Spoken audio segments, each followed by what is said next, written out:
Welcome aboard, me friends. History through World Numismatics with myself, the skipper here, the old numismaniac, and my friend Dale from Coin World UK. How's it going there, Dale? I'm doing very well, thank you. I've got my notes right here. And my friend. Oh, class act. So, history of coins with Numismaniac. The coin news of yesterday with the date. And I don't know if you can see that very well on my phone. Here we go. The local UK and world coin history today. Very, very nice. So, I'm ready. And I'm seeing a lot of familiar people and some newbies. We got Sandman Coins and Collectibles, Bo Selected Coins, Euro Coin Hunt, Ferrera Roger, Gary Shelton, Robert's Coins and Adventures. Welcome to the channel. It's, I believe that's Ferrari P 45. I'll work on it. So I'm just going to change over. There we go. So today we're going to be starting off. We're going to go through 1805 through 1809, and again, the same as before. You share your knowledge of those years. We'll go through each year. And if you have some history to share, you will be credited with it. The more you share, the better is your chance to win a coin. The top three will win a coin, and those coins will be going out right after this live stream because we got a short month this month. We most certainly do. It's actually come up really, really fast. Let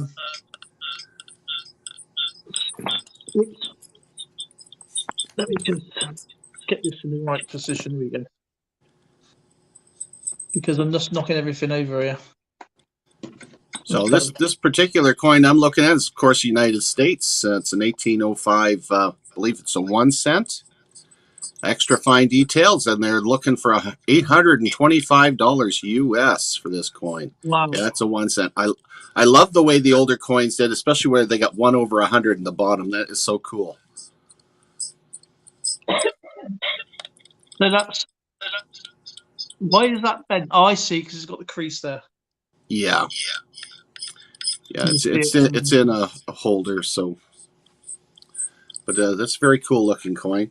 In 1805, boy, oh boy. Let's start off since an American coin. January 11th in 1805, the Michigan Territory was created, so it wasn't even a state yet.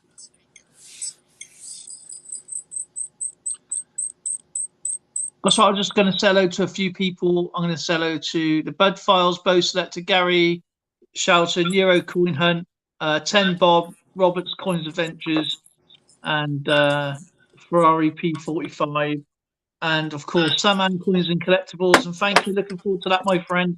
I appreciate that so much. Very much. That's it, I think. Wonderful.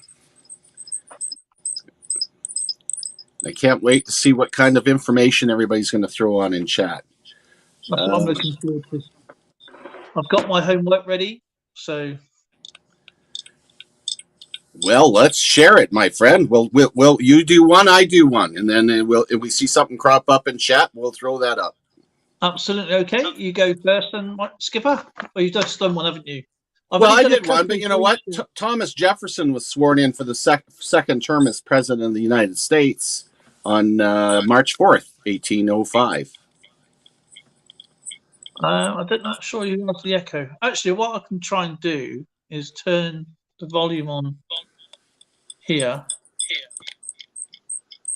I just turn the volume on there. And then...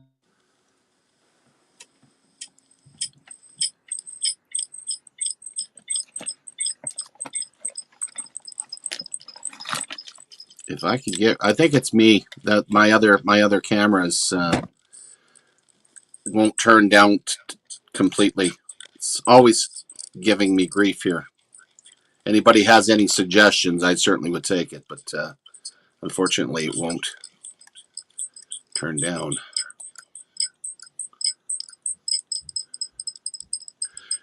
You know, Nicole, all you got to do is pull up Wikipedia. You'd be surprised to see how much you can get. It's good to see Nicole out.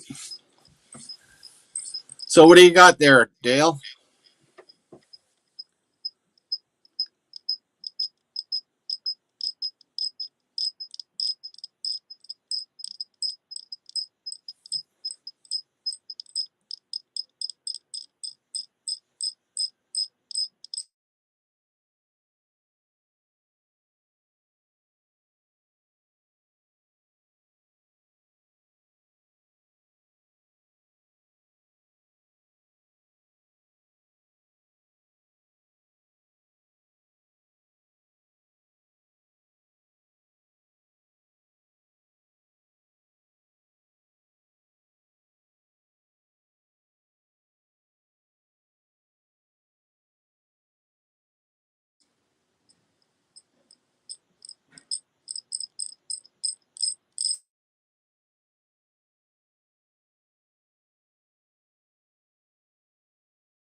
Got sound?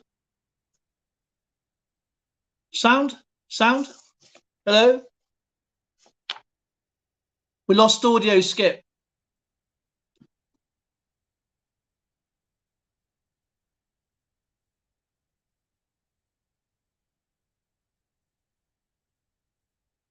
Sherry Ward, okay now? I don't know what happened there.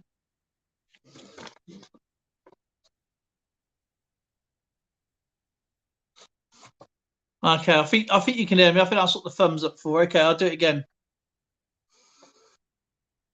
I think Skipper had a text.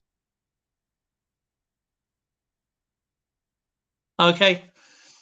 Okay, 1805, the 20th of January, London docks was open. Just a bit of a background, a bit of bullet point here. The London docks occupied a total of area of about 30 acres. The docks specialised in high-value luxury commodities such as ivory, spices, coffee and cocoa, as well as wine and wool, for which an elegant warehouses were, the wine cellars were constructed.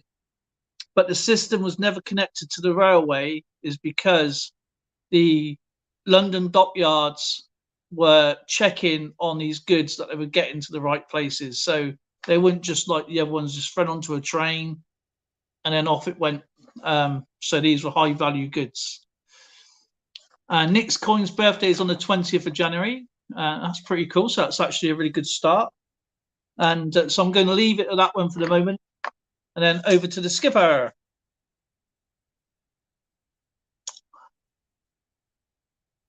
Two parrots on the perch. I bet they were looking at a mirror.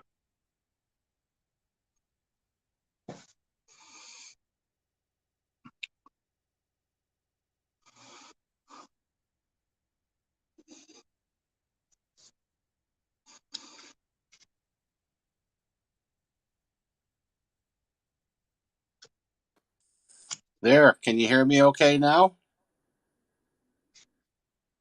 I think we've lost skipper. Can you hear me at all now? Testing 1, 2, 3. Oh my goodness.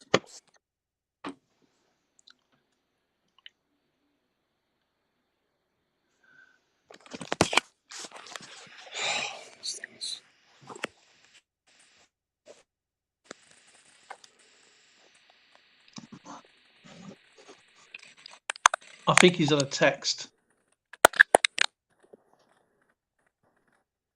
Can you hear me okay?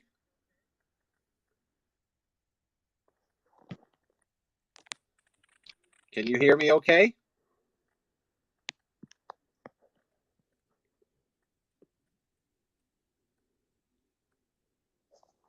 Hmm. Hmm.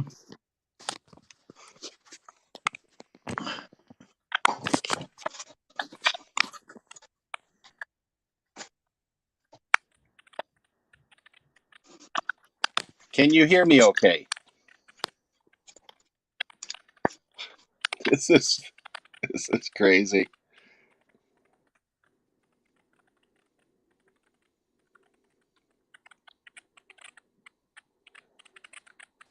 Man, there's a lot of wires down there. We hear you. The commercial goes, can you hear, Pat?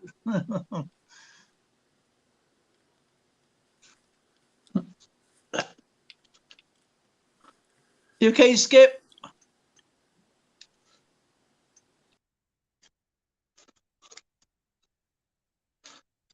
Shall I read out my next point, or shall I wait for Skipper? You want to whack your information in, guys, and yeah,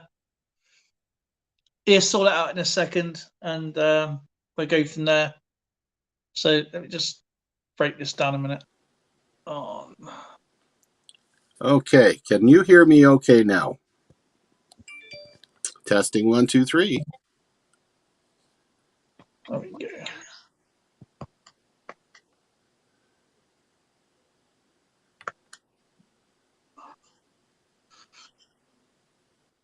How you doing, Skip? Good. Can you hear Still me no okay? sound. Great Scott's in the house. Gary Shouter, Nick's Coins, Good. Phil Ferrari P. Martin's nuts about digging. Great to see you, my friend. So I'm trying to look at the chat at the same time. All clear, Skip. Okay. Can you hear me? Oh my goodness. Oh, we had you then.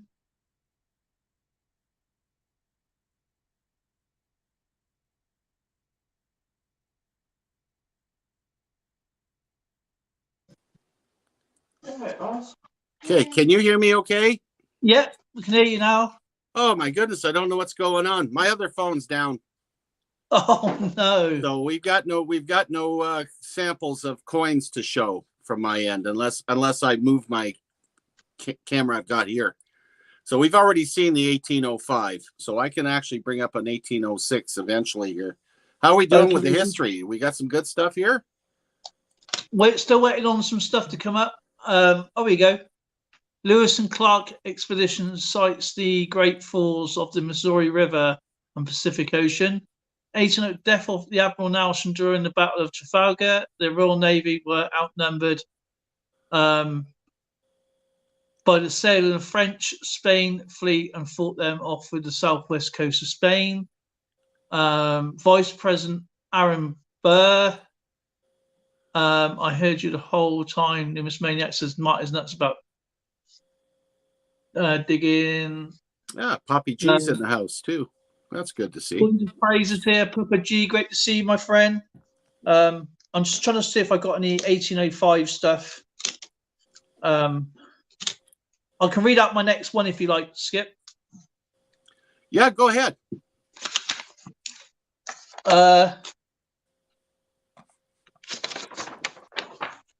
right. So, 21st of February, Charles Manners Sutton confirmed as Archbishop of Canterbury. And just to, just not the highlight, I'm just going to try and read some background history as well. He married at the age of 23. He probably eloped with his cousin Mary Throton, daughter of Thomas Throton, and his wife Mary Levette Throton. He elected on the 21st of February 1805, and then his term ended because of his death in 21st of July 1828. That'll do it. And his successor was William Howley.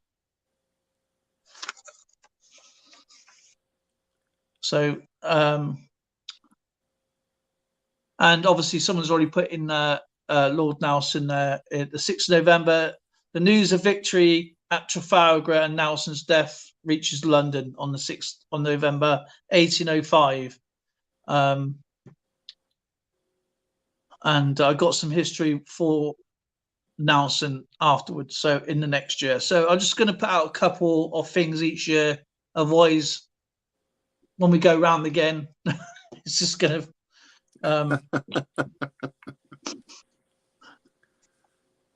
Bavaria made it into the kingdom. Bavaria supported Napoleon's battles against Russia and Austrians, meant that he rewarded them by making it into the kingdom of January the 1st, 1806. Northeast coins, nice to see Northeast. Do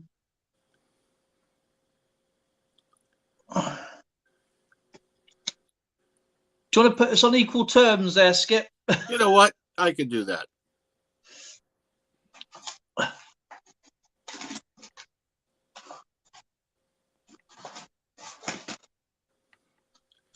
There we be. Alrighty. So, if you got some history, I'm reading. Well, since we're talking 1805, you know, that was the year that Napoleon was actually crowned as Emperor of Italy. Yeah, he was. Or King of Italy. Remember we were talking about the Barbary War in the last session? Well, the first Barbary War ended in 1805 between Tripoli and the United States of America. Bloody Barbary pirates. There was a lot of British ships that founded on the shores around there as well. It was just too many to go for at the time, so I just narrowed it down to. You know, the sense of humor in here is awesome. Robert Coins was born in 1806. And Napoleon ordered his soldiers to be vaccinated. I heard that when the battle started, that they keep a 2 meter distance as well and wear face masks. December 1805, France and Austria signed the Treaty of Pressberg.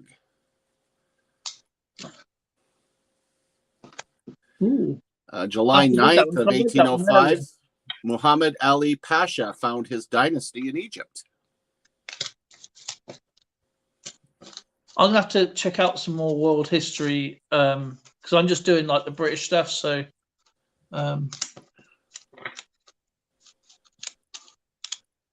August 31st of 1805, the British Army General David Baird departed from Cork, leading an expedition to capture the Cape of Good Hope.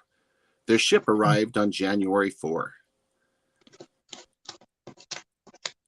Imagine being stuck on a wooden ship that long. Oh, months on end. Good point. Pressberg is Bratislava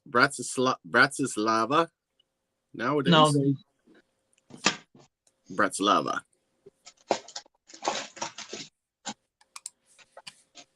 Bratislava.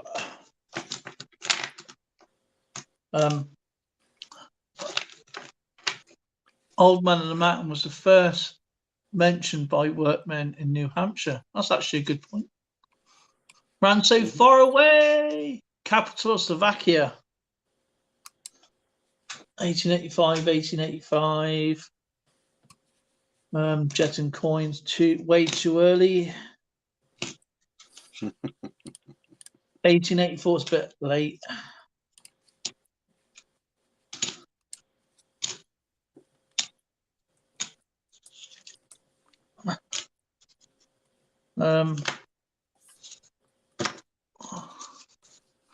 I'm sorry to have to run this week's school vacation. I'm still spending time with my kiddo. I really well, anybody can participate. The American inventor Oliver and Evans acclaimed the father of the refrigeration, invented the vapor compressor refrigerant machine in the 1805. He did this to keep from getting yelled at by his wife. That's one way of chilling out, I suppose. Well,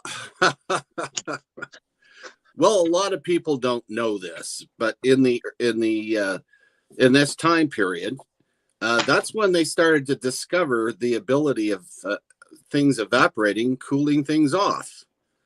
And in those days, if you didn't have a refrigerator, which they didn't, they used ice, of course, with straw in a lot of cases. Yeah. They discovered that by utilizing water evaporating off of cheesecloth, when it was draped over a wooden platform, then what they used to do is they used to take a wooden or a bucket filled with water and put a wooden platform underneath of it, suspended with 4 ropes on each corner. And they would put their perishables on this wooden platform and drape the cheesecloth around it.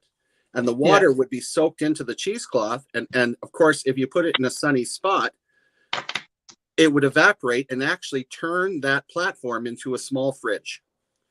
And they were actually able to keep their perishables cool. And I think this is where they discovered that when they started getting refrigeration, that it was the evaporating aspect that drew that caused the cold. So it's reversible condensation, so to speak. Yes.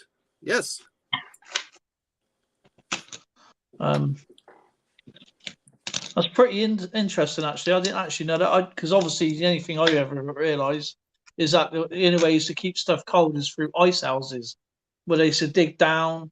Yeah. And there's used to be a lucrative business, cutting ice. Very lucrative. That was still done into the 70s, I remember. 80s. Get a block of ice. An ice box was quite common in homes. Yeah. And something you don't really see these days is a pantry or a larder.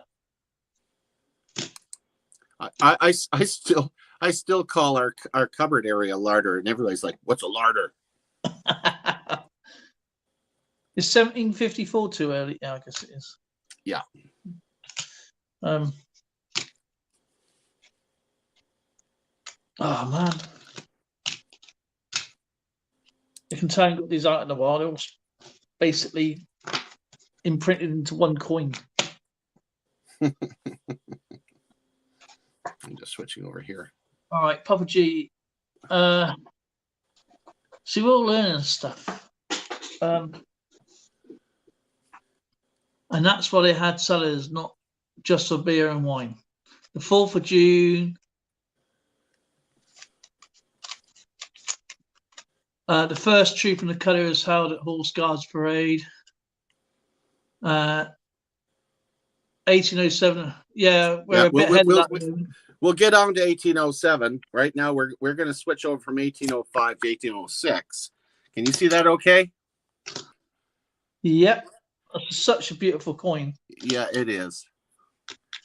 And of course, if anybody has any other examples, by all means. That's 1806, very fine details. Actually, that's not a bad looking coin. 1876, 1882, 1887, 1884, 1886. We'll get there eventually. It's easier when we have our own coins to show. So let's take a look at 1806. Okay. Shall I read this out quickly? I know some people really put this in, but do yours. Obviously, I know people's read this out, but I've done a little bit of a background. Okay, 1806. The body of Horatio Nelson, the first Viscount Nelson, lies in state at the Painted Hall, Greenwich Hospital, London. He was born on the 29th of September, 1758, and died on the 21st of October, 1805, at age 47, on the HMS Victory off Cape Trafalgar, Spain. And if you've never heard the term tipping the admiral, this is what I like to. It may be another reason, but they doused his body in, I believe it's rum or port. In rum. Yeah, it was rum. Yeah. And the sailors would drink some of the well, rum, bloody rum, and that's where I believe the term "tipping the admiral" come from. Mm-hmm. Dimebag Darren coins. I got to stand on the very spot that he was killed On HMS Victory. On Victory, which is still part of the Royal Navy. Yeah, it's the oldest commissioned ship. Oldest commissioned ship. Got to watch your head walking in there, though.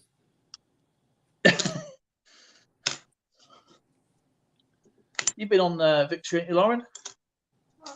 HMS Victory, or did you go round it when you was down Portsmouth? The boat. Oh yeah, yeah. We'll walk around it anyway. It's a big ship, isn't it? Yeah. It's actually a beautiful looking ship. I was kind of sad to see the masts were cut, though. Yeah, he actually from his war record, he actually sailed on a few ships that he had victories with. I'm just going to see what I got here. 1895, asked Queen Victoria, 1860, 1875. Still too late.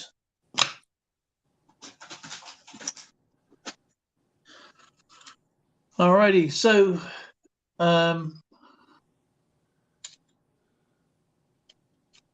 yep, 19th of January. Oh, hang on a minute. 1806, Brava made into the Kingdom. Alvin Marbles Webster, American English director, published. His body was brought into Gibraltar. The 19th of January 1806, UK occupies Cape of Good Hope.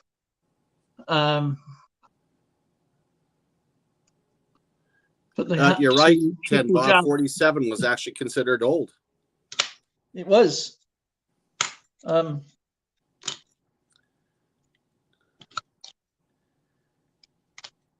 Yeah, that was one of the highlights of my trip to the UK in 2017, was seeing the Victory and wandering through Plymouth and Brighton and all those wonderful spots.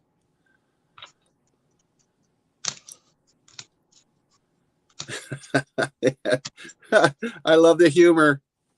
They had to be triple jabbed to go to war. When back then days, they had triple stabbed, I think.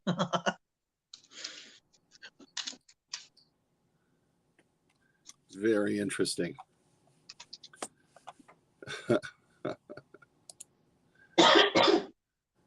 Jason Brockley, or Brocky, sorry, Brokey. So I'm looking round my silver Pika shirt. The 1806, 1820 gunpowder magazine exploded in. Oh wow! In Bergamo, kills around 200 people.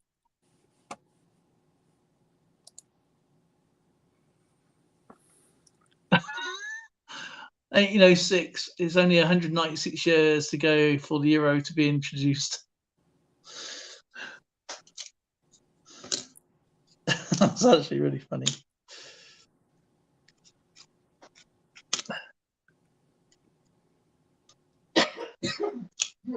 You okay, babe? Mm-hmm. Good to see you in here, Nick. You guys don't forget to hit that like button and yep, subscribe if you haven't. And of course, it's good to see Mr. Nick Molnar. I have lots of 0 euros. Do you know what? If you've never seen a 0 euro, I was kindly sent one from Round So Far Away. It's a really lovely looking note, to be fair. I'm just trying to find what I can actually feature here before I show you something really, really cool in a bit. Yeah, I'm a little lost without that extra camera. It's weird, isn't it?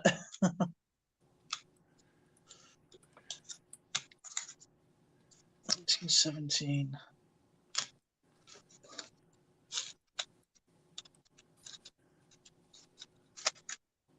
All right. Come on. I know I've got some here somewhere. It's good to see you too. Right. Webster American English Dictionary published.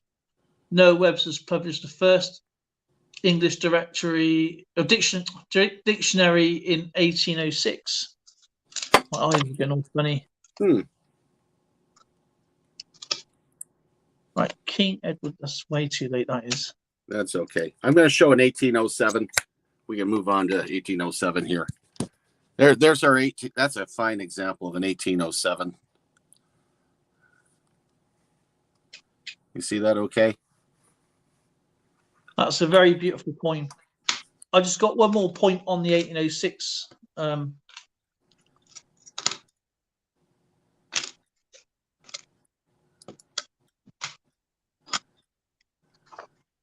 While you're showing that, shall I just finish off this 1806? Yeah, go ahead. Okay. 20th of March, construction begins of Dartmoor Prison to house prisoners of war. But in 1805, the United Kingdom was at war with Napoleonic France, a conflict during which thousands of prisoners were taken and confined into prisons called hulks. You know what hulks are? Hogs? Hulks, not the like the Incredible Hulk. Hulks? Yep. I'm not sure. I've never heard the phrase before. They were all prisoners were held in hulks, which is basically they were derelict ships, and this was considered unsafe, partially due to the proximity of the Royal Navy dockyard at Devonport, then called Plymouth Dock, as living conditions were appalling and extreme. So that is why they it was built. Dartmoor was built. Dartmoor Prison was built. I think that was one more. The 7th of October, carbon paper patented by Ralph Wedgwood. My phone's just gone. Ralph Wedgwood lived between 1766 and 1837. Was an English inventor and a member of the Wedgwood family of potters. Ooh, we know how famous Wedgwood is. Oh yes, all the way up there in I believe it's Stoke, I think. Mm-hmm.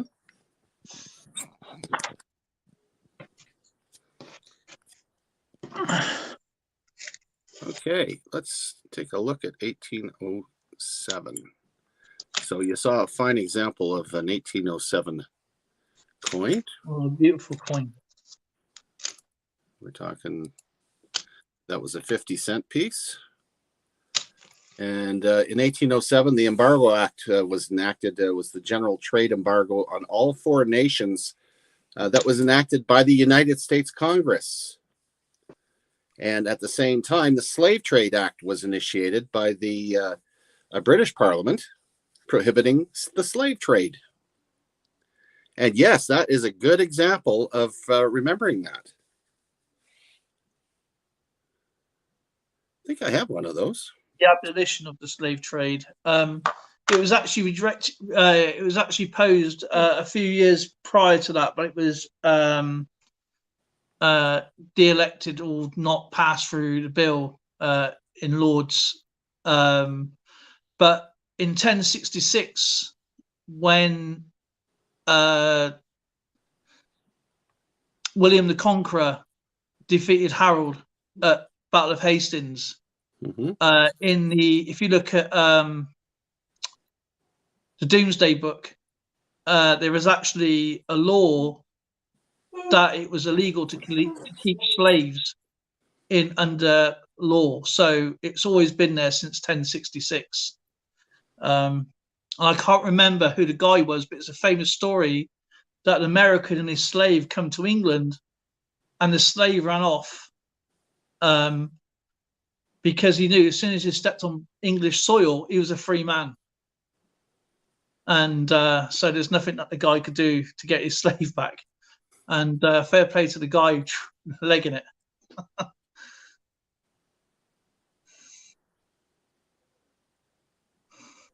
Yeah, it was a tad early, but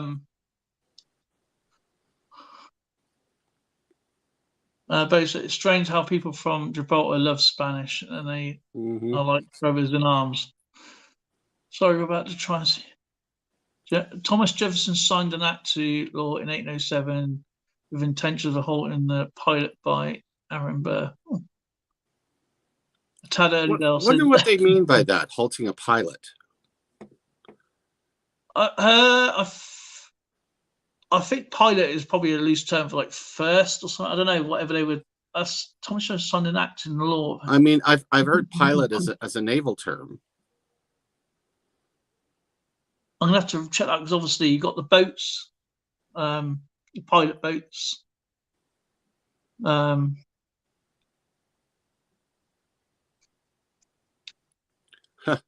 course, I can understand that, given the Napoleonic War and everything. Yeah. The United Kingdom issues an order in council prohibiting British ships from trading with France or its allies.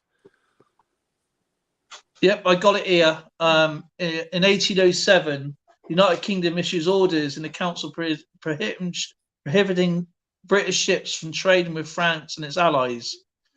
The order of the council, which is what it is, the order of the council was a series of decrees in the forms of orders in the council made by the Privy Council in the United Kingdom in the course of the wars with Napoleonic France, which instituted its policy of commercial warfare. The orders are important for the role they played in shaping the British war effort against France. So, United Kingdom, the order of the council is like, that's why, for that particular decree. So, it was probably better spending a lot of money out for, well, it's a bit like what the United States done for us with Liberty ships and stuff, Coins from across the world, welcome aboard.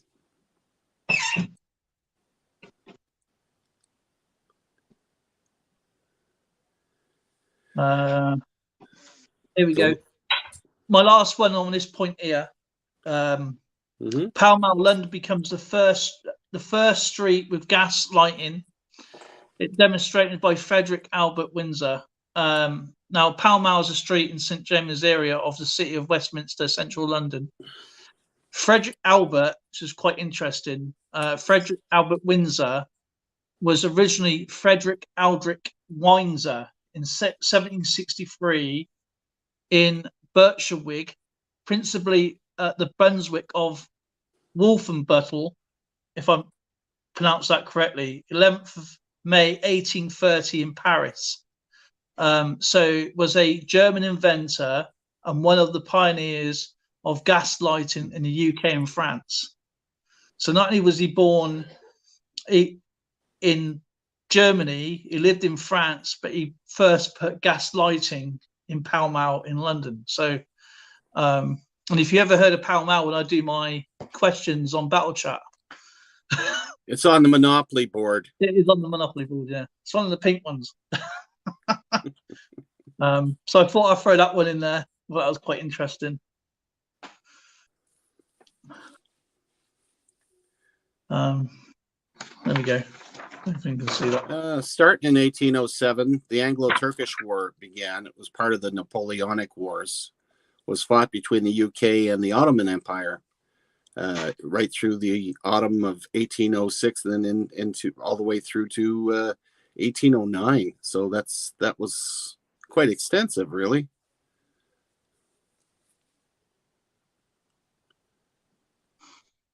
Well, sorry, I was reading about the political career that ruins after killing Alexander Hamilton.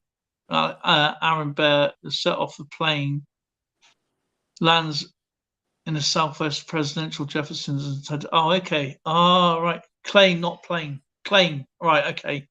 Yeah. I don't think there were too many planes back then. That's what I thought.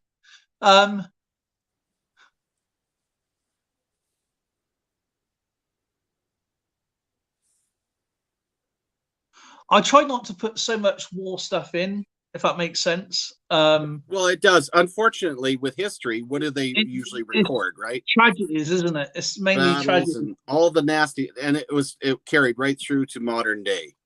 Bad news sells. It does. It does.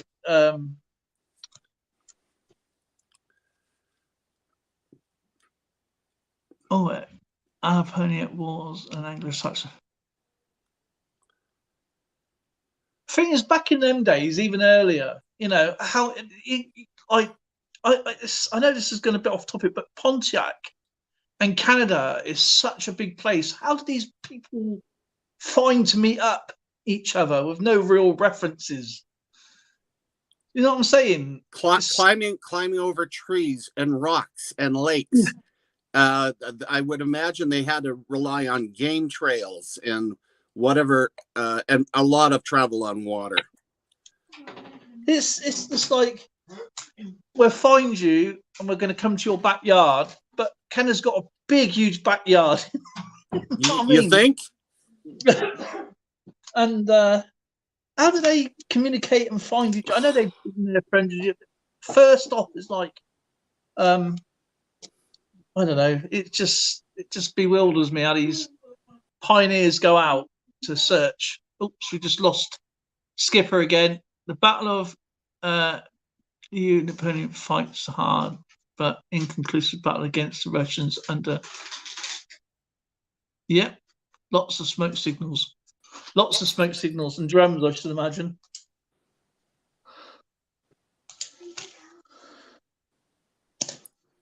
Yeah, it's just so much. Gee, do we have any positive stuff that happened? My goodness. Oh, here's something that we can all relate to in Canada. In the United States, the Insurrection Act of 1807 is a United States federal law that empowers the President of the United States to deploy U.S. military and federalized national troops against those that might be protesting. There we go. That's what Old Thing's using at the moment, isn't he?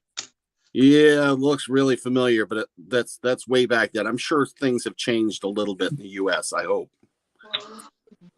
Yeah. Not mine. Yeah.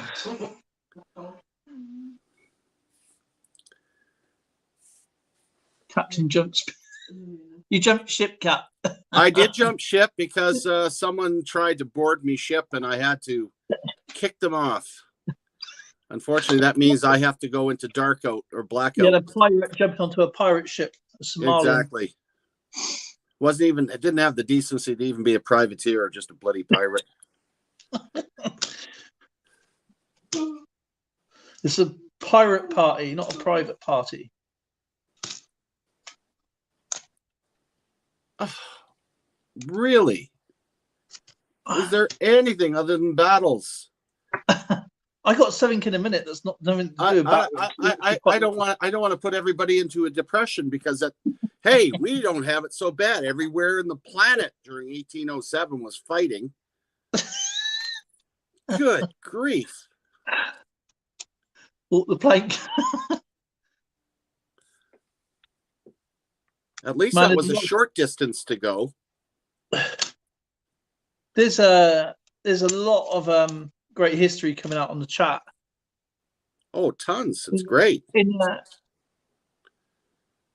the cheapsake leopard affair, the British force that hated leopard attacks the board's American frigate USS Cheapsake.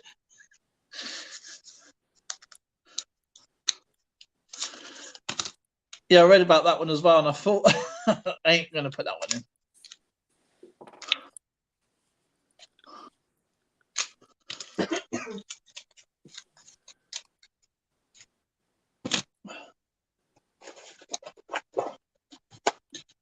I think I'm short of 1800 coin. I've got lots of them, but I haven't got the lower date. So. Well, we're getting closer and closer to the time when we actually have some. Tied up plastic band. So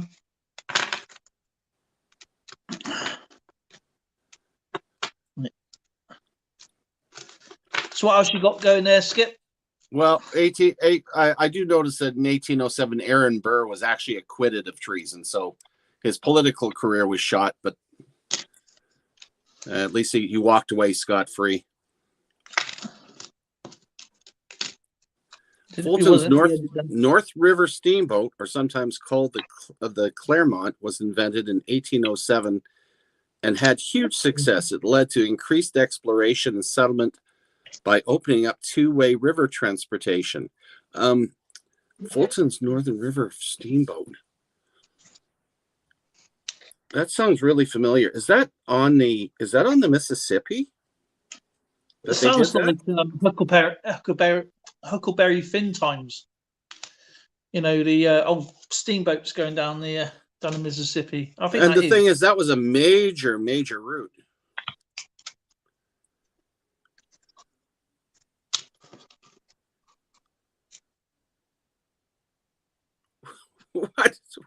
What does that have to do with 1807? Oh yeah, there was an earthquake in Birmingham the other day. Really? Yeah. 20 miles deep though, I think, something like that, wasn't it, babe? Yeah. Thank you. I'll take that one, Papa G. Jello was invented in 1807 in Leroy, New York. Anybody here know what Jello is made out of? Probably I would say animal jelly. You're close. I'm 100 years ahead. What's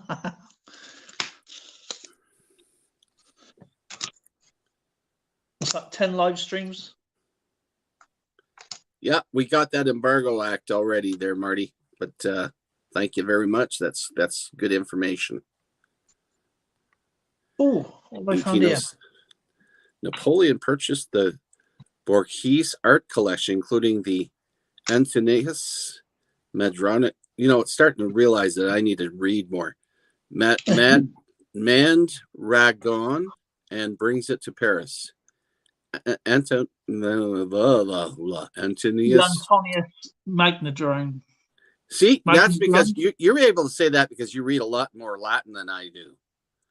No, I don't. I've been practicing, but there's no way I can read Latin like you guys do. I know you did Latin. Oh yeah, when I was in school, that was more than half a century ago. No, it wasn't that long ago. It was. It was over half a century ago I took Latin. And Austrian Stacker did it for 4 years, and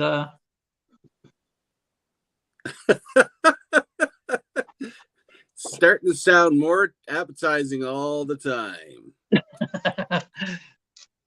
Who is yes, Kevin? And I do not eat Jello. I don't know. I like Jello when it's mixed with what is sponge cake, and then you put a nice layer of custard over top of it and whipped cream and get a trifle going. Oh, someone's supposed to make a trifle, weren't they, babe?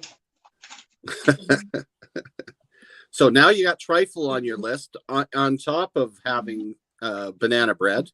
Yeah. Man, I'm going to be rolling around for a few weeks.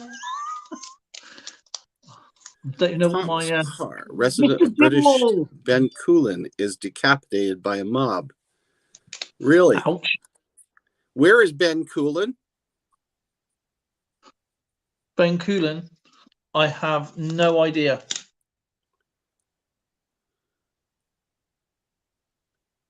That doesn't sound British. That's probably got to be. Ben Coolin almost sounds Scottish or Irish.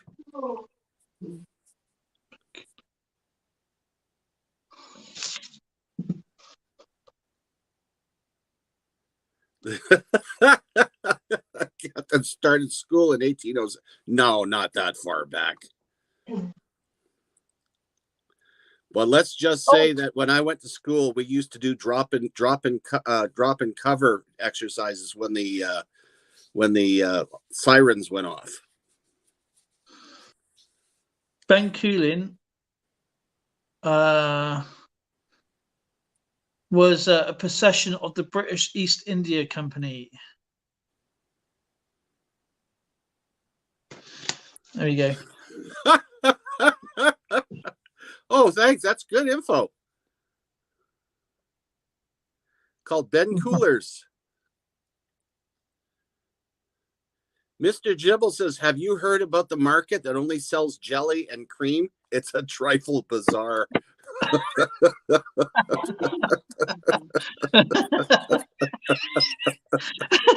I always like a good joke. That's awesome. I'm trying to remember that so I can tell my wife. Funny. It's a trifle bizarre. Oh, my goodness. Have you heard about the market that only sells jelly and cream? It's a trifle bizarre. That's funny.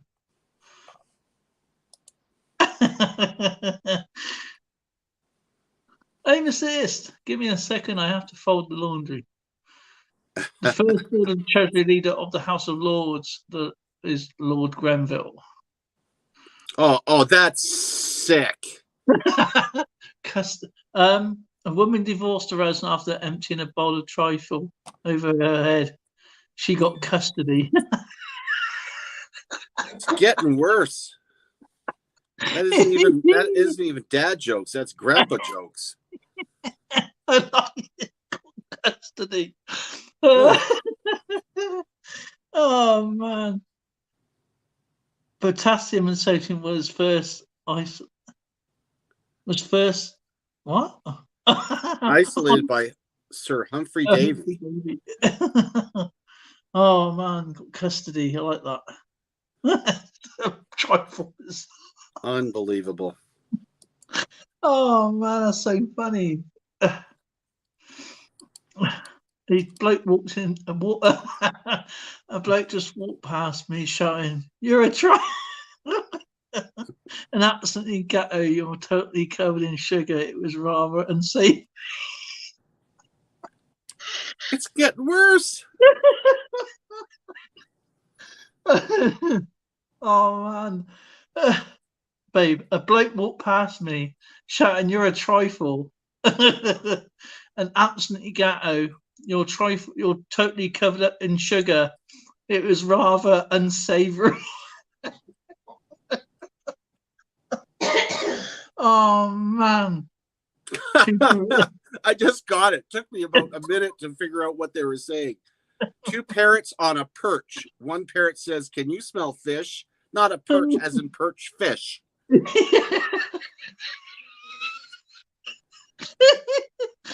Spiky. Oh, I don't know how historically correct this is, but it's good. They say old jokes are the best, but these are funny. Right, two parrots on a perch, babe. One parrot says, "Can you smell fish?" Do you get it?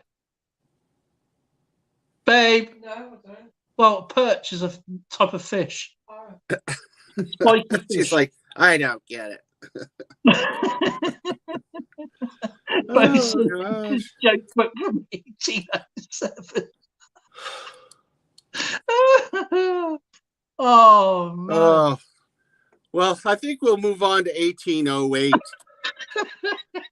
See how good the jokes are during that year. What do you call a gun with 3 barrels?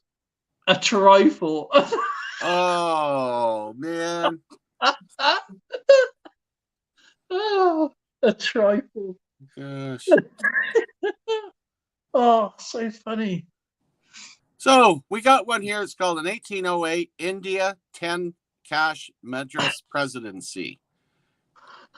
Admiral Gardner. So there's an 1808. It's a rather interesting looking coin. A little hard to see probably, but let's see if we can see the other side here. Of course not. Let's go to this. There we go. Okay, there's an 1808.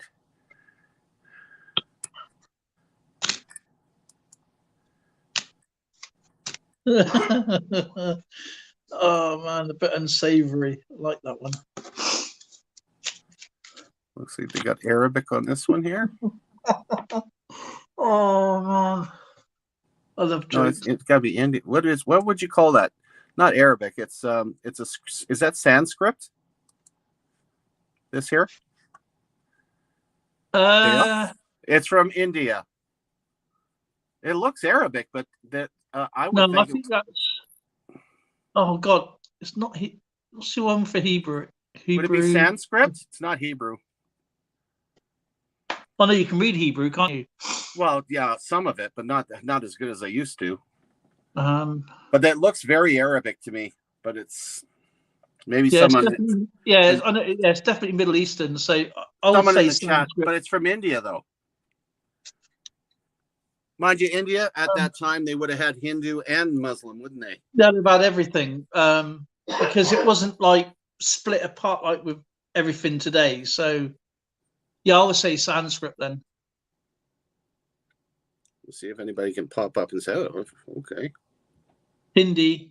Euro coin hunt still going on about the bloody euro.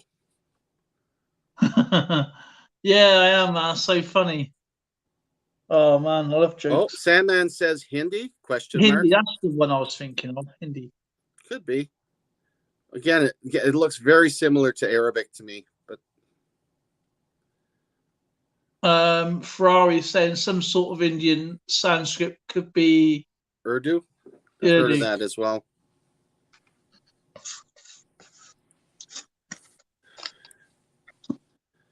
During 1807. Are we on 1807 or are we 1808? 1808. We're on 1808. 1808 stuff. Yeah, 1808. The ship Topaz rediscovers the Pitcairn Islands. Only one HMS Bounty mutineer is found alive, Alexander Smith. And that was on the 5th of April, 1807. Right.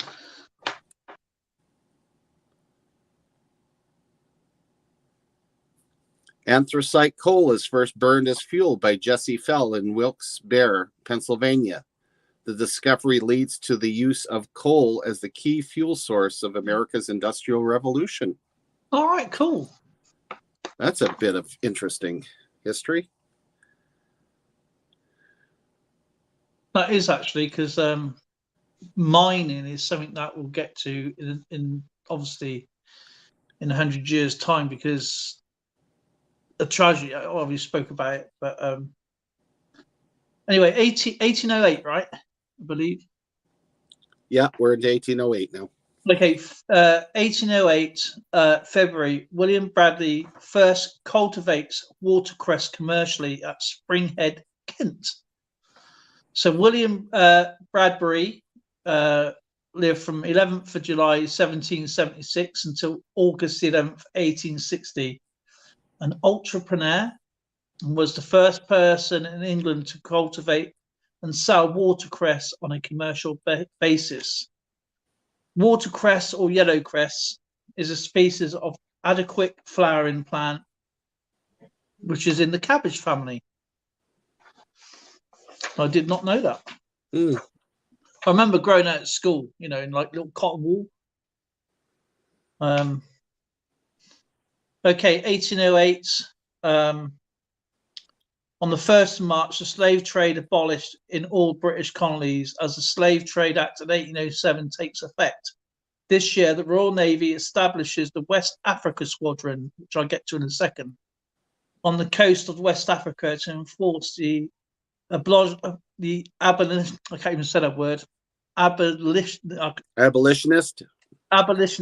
blockade of Africa.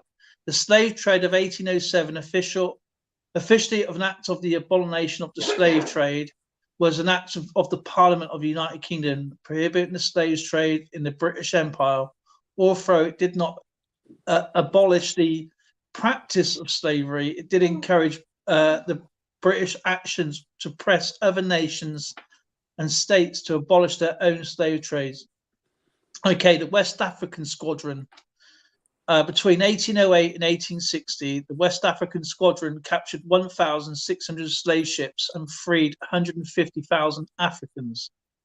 It considered the most costly international moral action in modern history.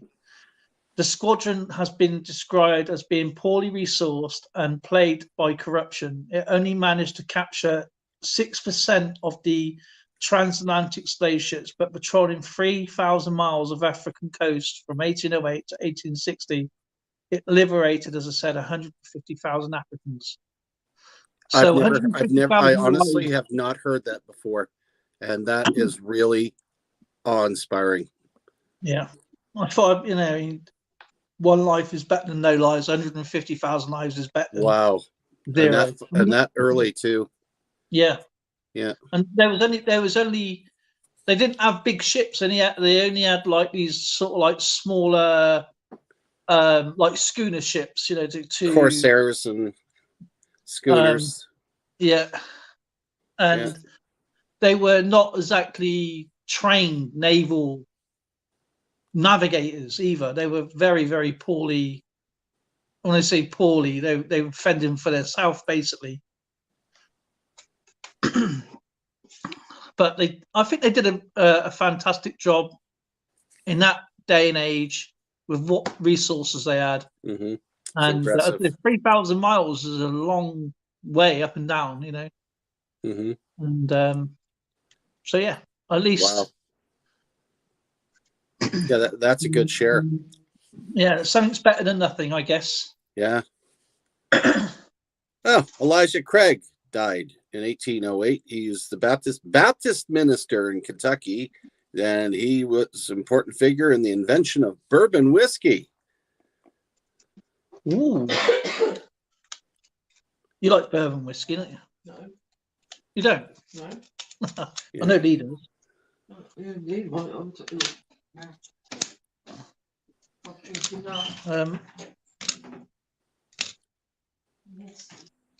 Okay, we have. Oh, just missed it. We got a lot of jokes floating in there, mostly for your funny bone. Corn cob was boiled in husk and served with salt on the streets of New York. April 8th, Roman Catholic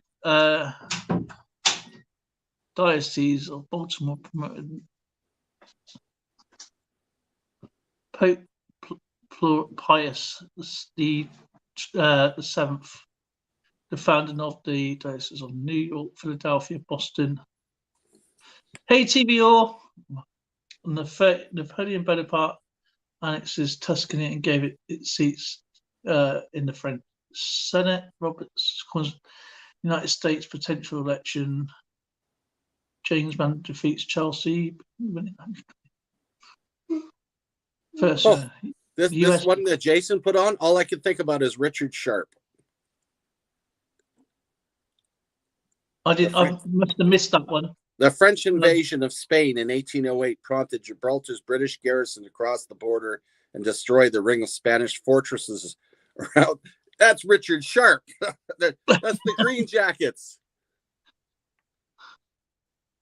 I love that. Right. I love that series.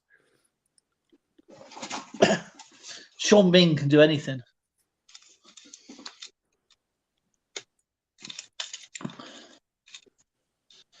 (1862). We got a ways to go yet. 1839. We started way too early.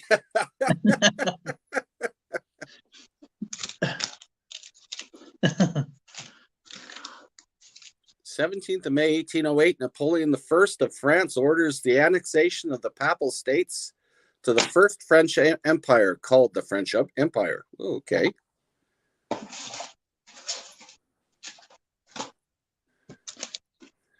(1808), Gardner shipwreck East India Company carrying loads of 10 and 20 cash coins to India.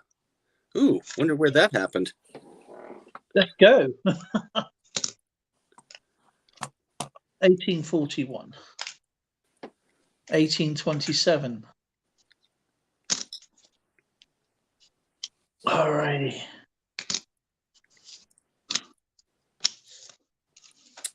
Robert Coins writes, 1808, transfer of the Portuguese court to Brazil. the Portuguese royal court arrives in Rio de Janeiro, making it the center of the Portuguese Empire. Really? So they actually moved the court to from Portugal to Rio de Janeiro. I did not know that either. I didn't know that. They made Brazil the center of the Portuguese Empire. I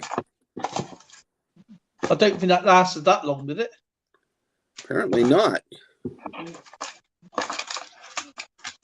March 19th, Charles IV, King of Spain, abdicates after riots and a popular revolt at the Winter Palace. Aranjuez, his son Ferdinand, the fifth, seventh, took the throne. Is that Ferdinand as in France, as Ferdinand and Isabella? No, that's further back. That's further back. Ferdinand, that would be 1400s.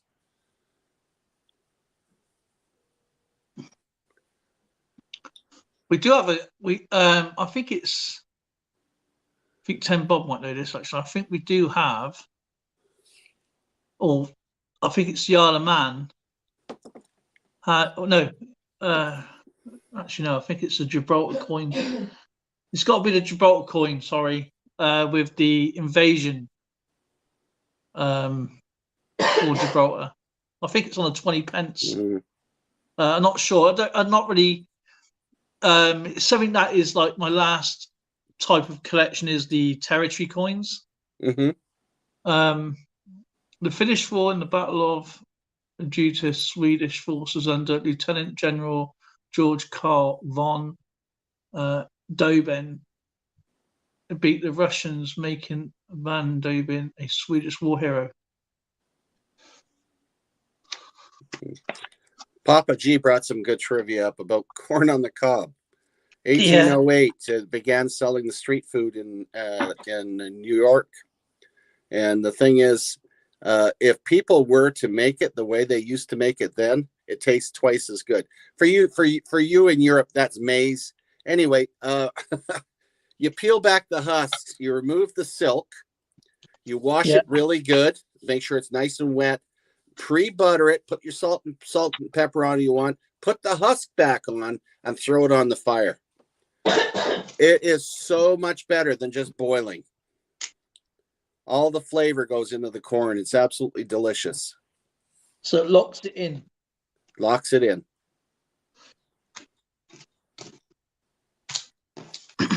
Not really. I have tried, obviously, corn. I'm not my favorite food. I can't touch it now, but they love it. They like it cold. Corn on the cob. 3rd of May, picked the Spanish partner Goya. Goya, wasn't he beheaded for painting a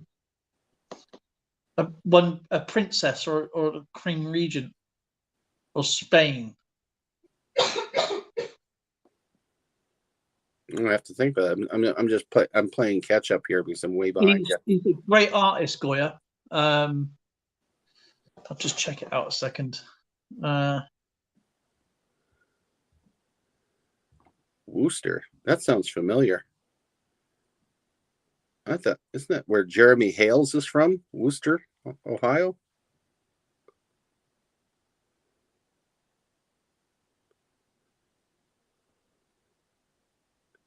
Joseph Haydn's Ontario died premieres in Vienna.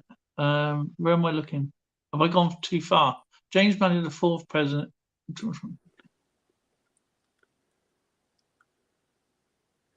Yeah, there's a lot of good stuff coming out here.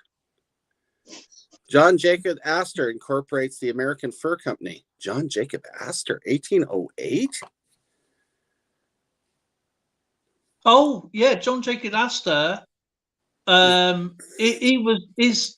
think his son went down on the Titanic. Yeah, Titanic, yeah.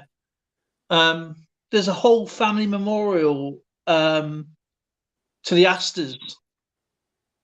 And that's where he's buried. They actually found his body with his identity, and it's buried with the family plot. And you can actually go to Astor's mansion.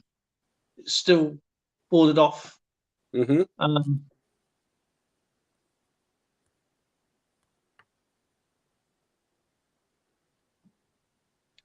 Importation of slaves.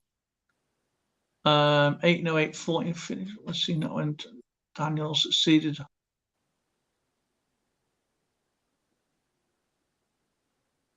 Hey, Oh, TV all. the lime and calcium oxide.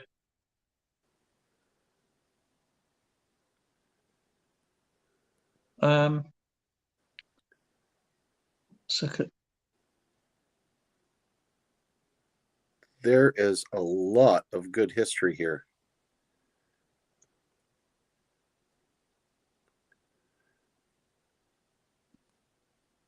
I'm trying to find out when Goya. Oh, there, finally got you. I caught up. Francesco Goya was a Spanish romantic painter who was considered one of the greatest painters of the Romantic era. I've heard of him, but I don't think I've ever seen any of his paintings. I remember watching something about Goya with art, and I know he painted a nude. It was like one of the first nudes in like the Renaissance type modern art kind of thing. Mm-hmm.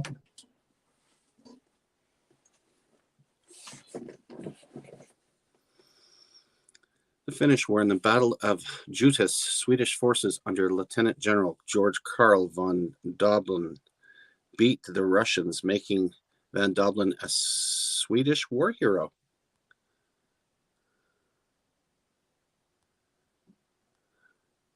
James Madison was elected 4th U.S. President and George Clinton Vice President.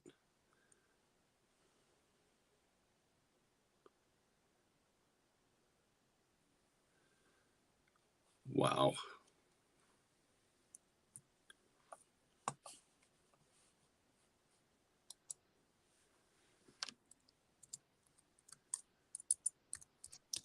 I'll have to read through this properly, but he was exhumed.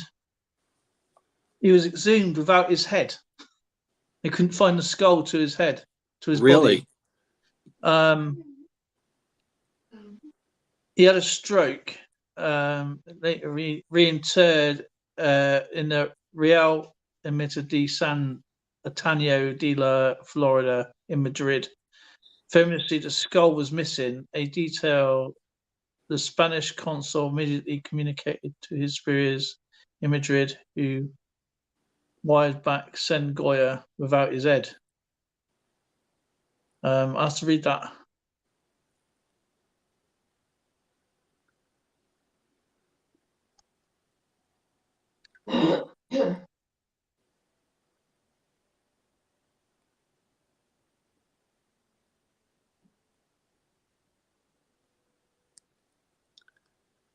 Hmm.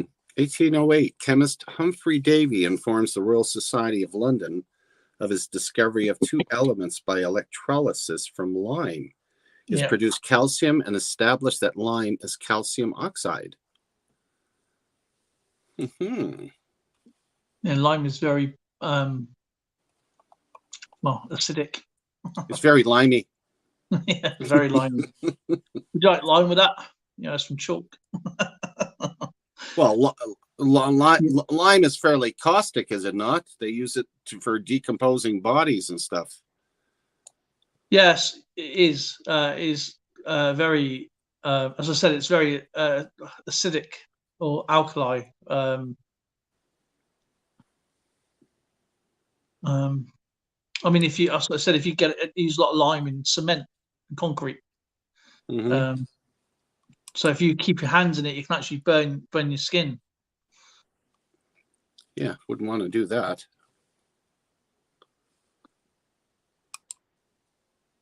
Oh, hang on.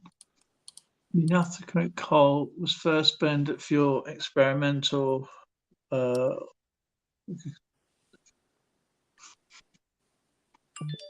first college was the US, founded at Harvard. 1808, August, 70 Peninsula War, Battle of. I was about to tell a joke about Soria, but then I thought, nah. Go for it. NA. Ain't that the Wars? Is 10 Bob not going, is she?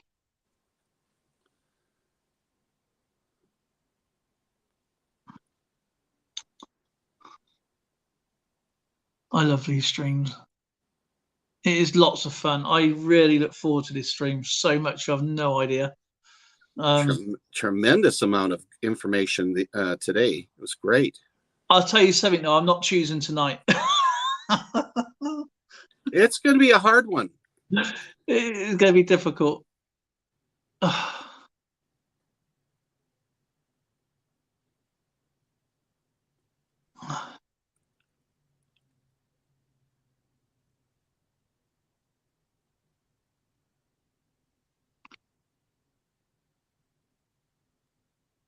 The scariest 1808 gold sovereign in one of the sea mints. Dina 18. It was made of Ottawa, Canada. Only 646 were minted, comparing 11 million in London. That's interesting. But it's in Covent Gardens, Theatre Royal destroyed. Just a little off the date here. Speaking of Canadian mints, just remember that it was the Royal Mint up to a certain time that was doing our minting. Yes. And then initially the Royal Mint set up in Ottawa, and since then Ottawa and Winnipeg are the two mint locations. Ottawa is specific to collector coins. They do occasionally, but very rarely, put out circulation coins. Circulation coins are always done in Winnipeg. Okay. So Winnipeg is where they do all the circulation stuff. In some cases, you do have lettering. Yes, yes. You'll look. Some of them will have a W for Winnipeg. An owl. But you also have the Royal Mint logo. That's common. Yeah. Like this one here, I believe, is, even though it's got the, I don't know if you can see it actually. Oh, that's shiny. Yeah. But this is a circulated coin, but it's an owl because it's 2016. Mm-hmm. It's the only one minted that year. That's a very pretty coin. Do you know what? I think Canadian coins are struck, even in like circulated form. They're like our BU coins. They are well struck. They're well looked after. You know, I believe. As a general rule, yeah, they're pretty good. Yeah, they are pretty. It's hard to distinguish a BU coin to or a business strike coin, as you probably would call it.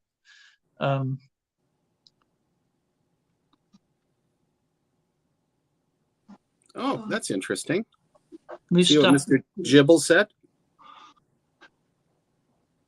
1808, and then the even composite number is composed of two distinct and prime numbers modeled together, and has a total of 7 divisors.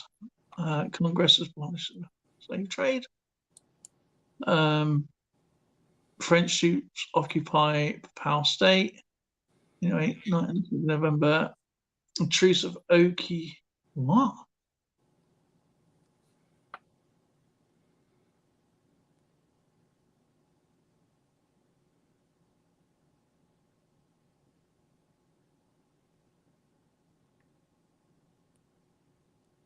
Yep, done that already.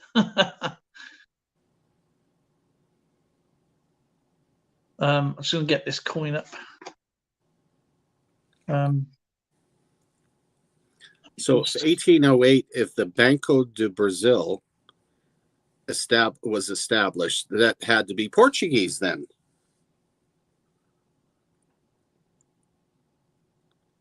That's interesting.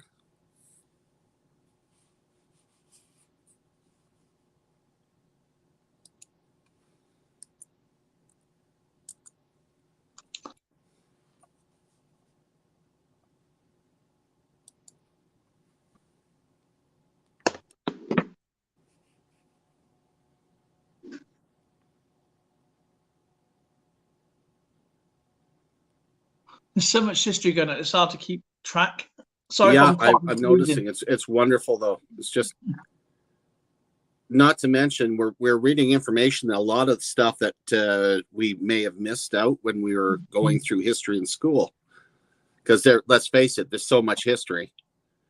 Oh, this is what makes this unique, because it's all over the world, and I would never have been taught this in school, early school anyway. I mean, who would have guessed that there was so much going on in Finland and between the Finns and the Swedes, and dealing with Russia? Totally agree. And back then as well, you know, 1st December, the Talos Alexander of Russia proclaims Finland as part of Russia. See, I didn't even know that. Banco de Brazil, the major financial group, South America, founded in Rio. Excuse me, I didn't mean to do that. Rio de Janeiro, Brazil, the 20th September 1808, the original theatre Crown Covent Garden in London destroyed by fire, along with most. Yep, we're getting there. I got that one already written down, but it's not 1808, it's 1809.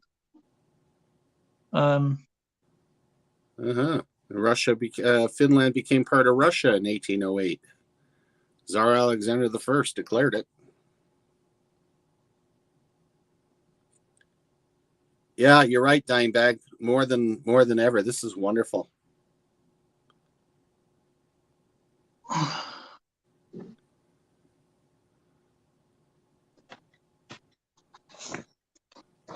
many pages have got left to go? The original Theatre Royal, Covent Garden in London, is destroyed by fire, along with most of the scenery, costumes, and scripts.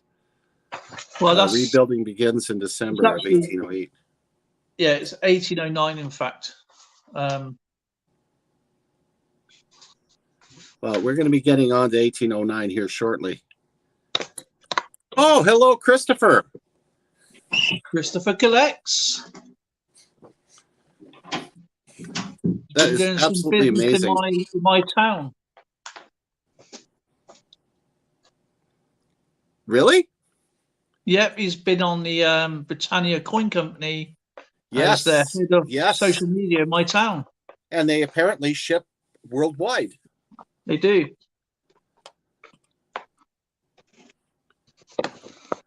Well, my friend, I think. Oh, and Wordna's on. Now they'd let anybody in here now. Wordna's a hockey player and a train conductor. Okay, let's take a look at 1809, folks. And there we got a example, not the best example, but we got an example of an 1809 coin. If anybody has any that they want to share, by all means. A wonderful half cent. Wordner, that's one of your best friends. Yeah, he's traveled the world, well, some of the world with me. He thinks he knows how to play cards. I'm trying to teach him. Of course, he would argue that. Okay, I'm going to do my 1809. Read this off quickly. Go for it. Let's hear your 1809. Okay, 1809 history. 24th February, the Theatre Royal in Drury Lane in London is destroyed by fire.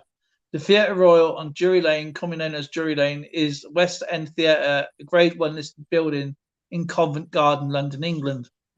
But Drury Lane is a street originated as an early medieval lane, referred to as in Latin as the Via di Aldwych, which probably connected St. Giles Leper Hospital with the fields of Aldwych Close, owned by the hospital, but traditionally said to have been granted to the Danes as part of peace treaty with King Alfred the Great at Saxon times. And right here, there is King Alfred the Great's coin. So last Saxon king, one of the last Saxon kings. You see that okay, Skip? Yeah, see that fine. And I think that's That's the better picture of it anyway. Mm-hmm. So yeah, and this is so really interesting now. This is the last point on 1809. The first running of the 2,000 Guineas Stakes horse race at Newmarket, won by Wizard. Now, the 2,000 Guineas Stakes is a Group 1 flat horse race in Great Britain, open to 3-year-old thoroughbred colts and fillies. It's run on Rowley Mile at Newmarket over a distance of 1 mile or 1,609 metres. And it's scheduled to take place each year, late April or early May. Okay, now I've done some calculations. A guinea mattered to 21 shillings back in the day, which is £1.05p. Now, there used to be 240 pennies to a pound before 1971. So that would have been £2,100.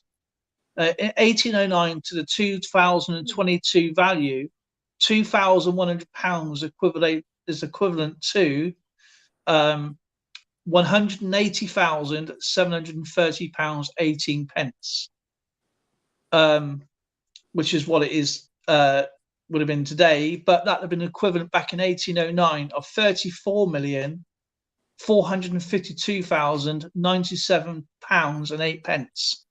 Good Lord.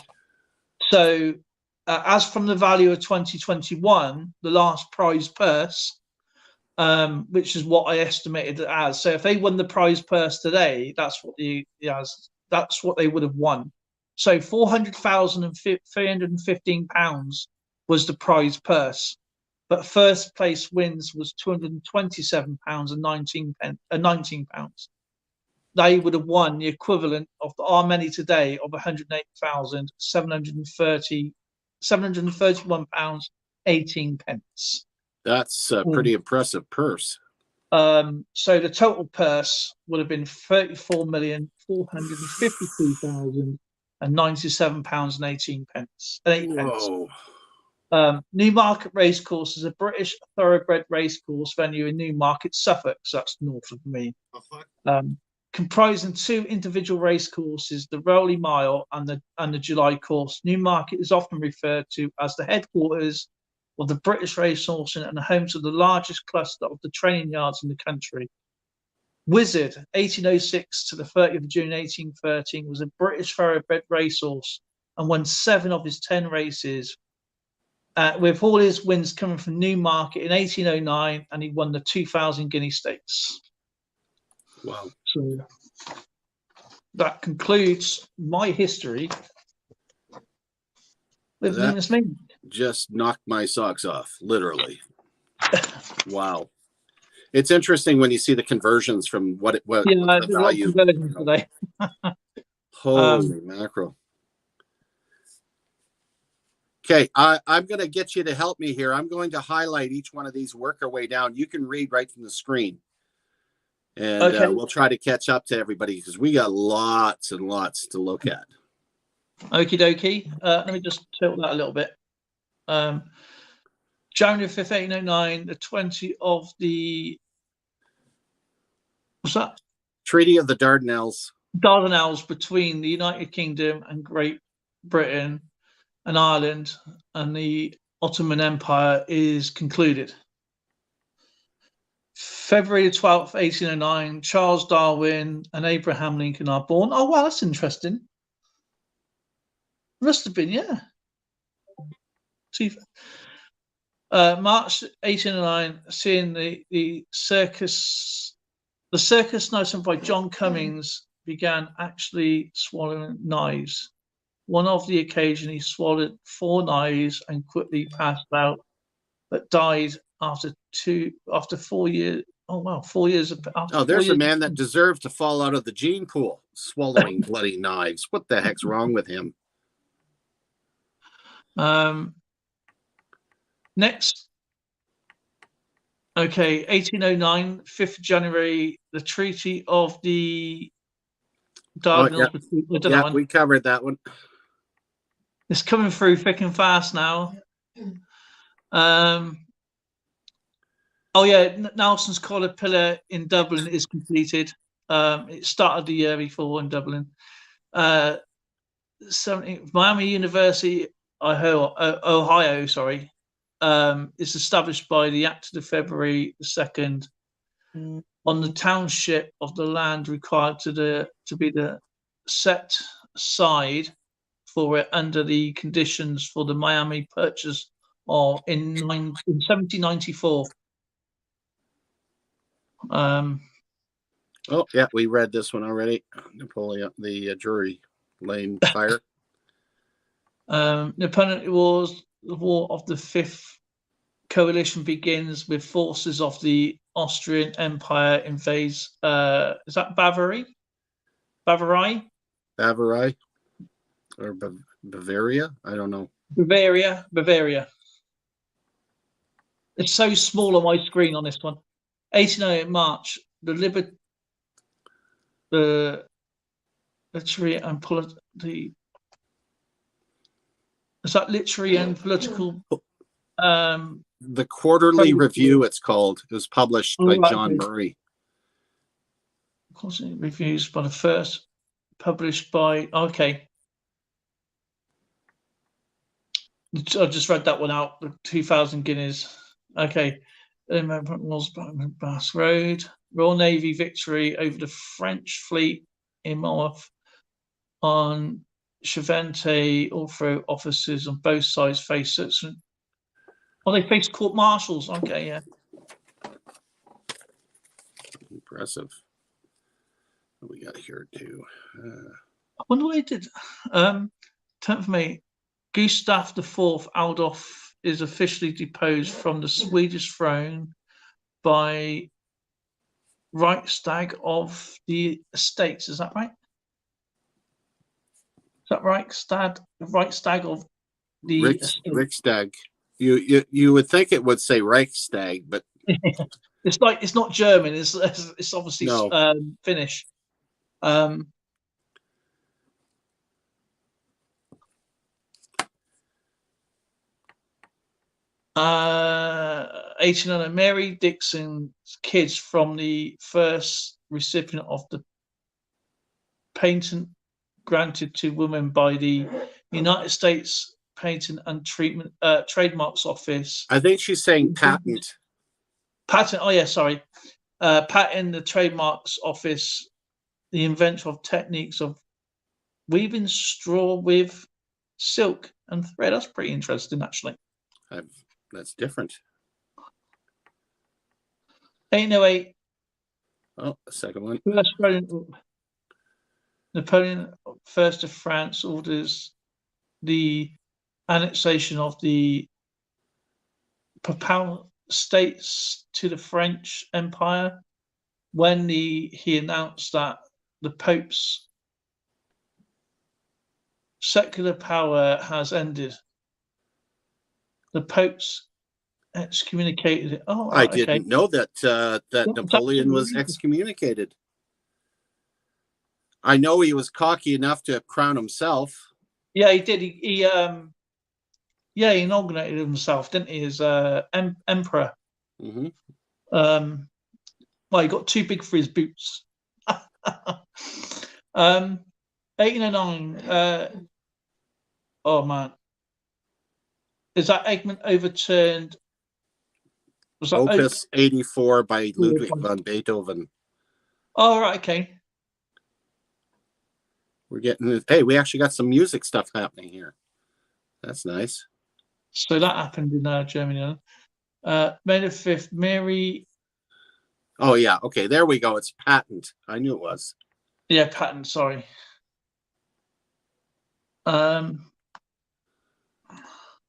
Man, there is so much going on.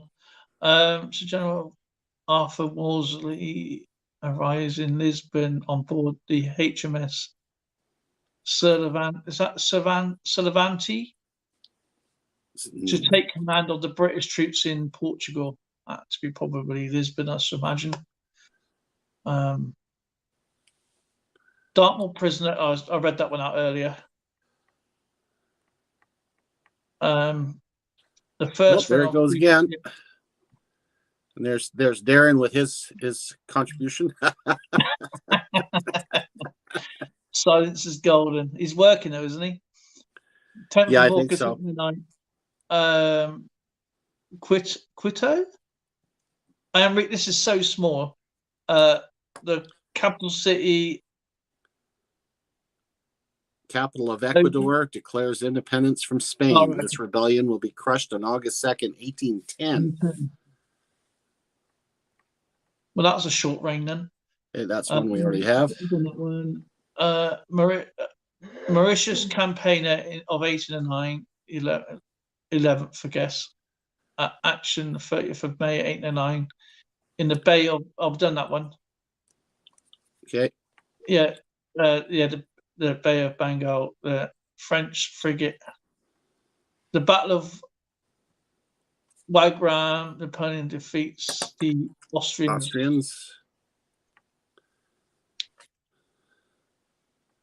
Huh. Apparently Beethoven was very busy. He was very busy in the back.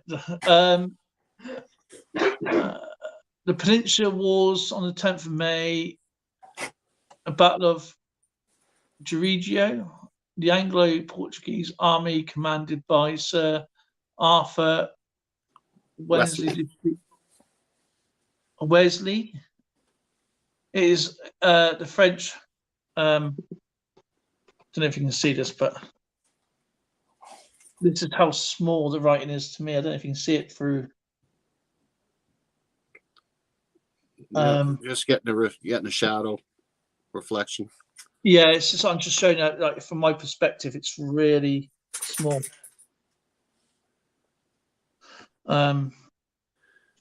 Charles Darwin and Abraham Lincoln were born. Yeah, February same 12th, year. 1809. Cool. I should have got the coin out for that. The French troops arrest Pope Pius VII and take him to Nigeria. Never even heard of that place. I didn't even know that the Pope was arrested by Napoleon's troops. That's different too. The Finnish for naval battle of Pokelara. I don't know Swedish ports, but Swedish Archipelago fleet defeats the Russians. Wow. Sorry if I'm saying this wrong, guys. I don't mean to. We are articulate, but some words are strange to us. Law passes to prevent buy and sale of seats. Oh, in the House. Yeah. Okay. The blatant sale. I cannot believe they would sell seats to the House of Commons. Yeah,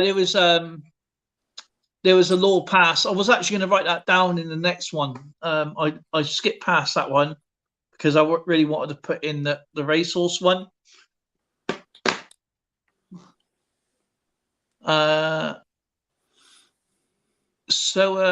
Sahar of Afghanistan signs a treaty with the British. Only weeks later, he is successful by Mohammed Shah.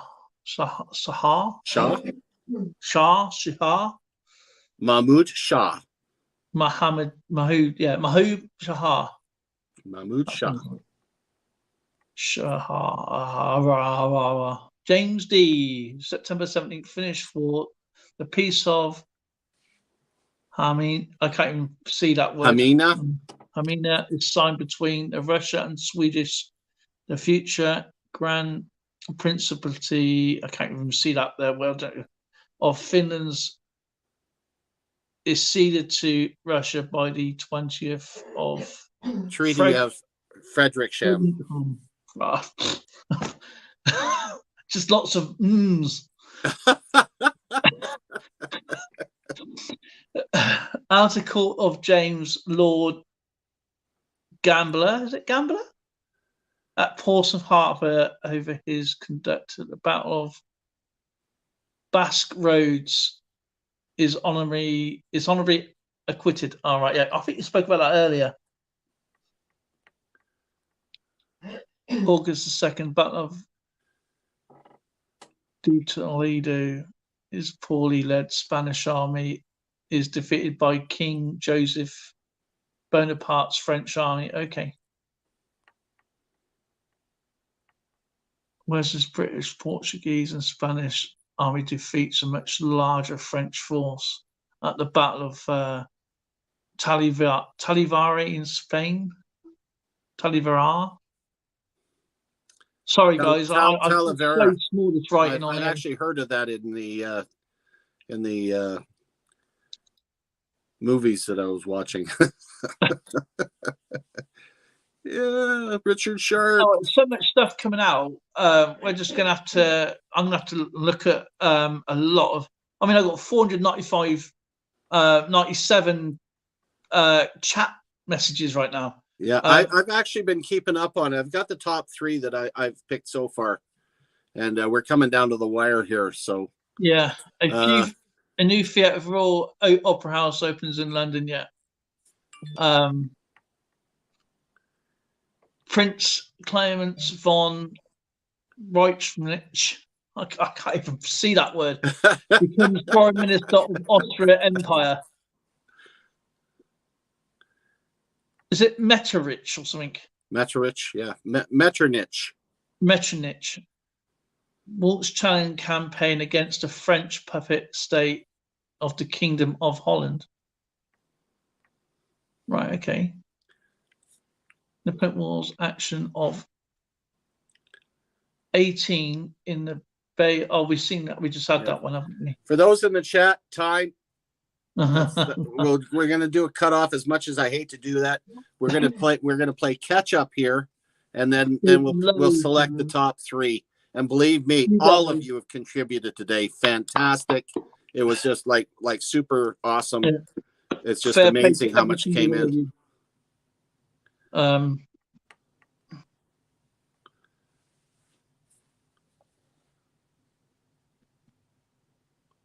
Fair play to every single one of you. Thank you. That is absolutely awesome. Yeah. I'm really enjoying the Napoleonic part of this, and there's so much going on. I mean, it's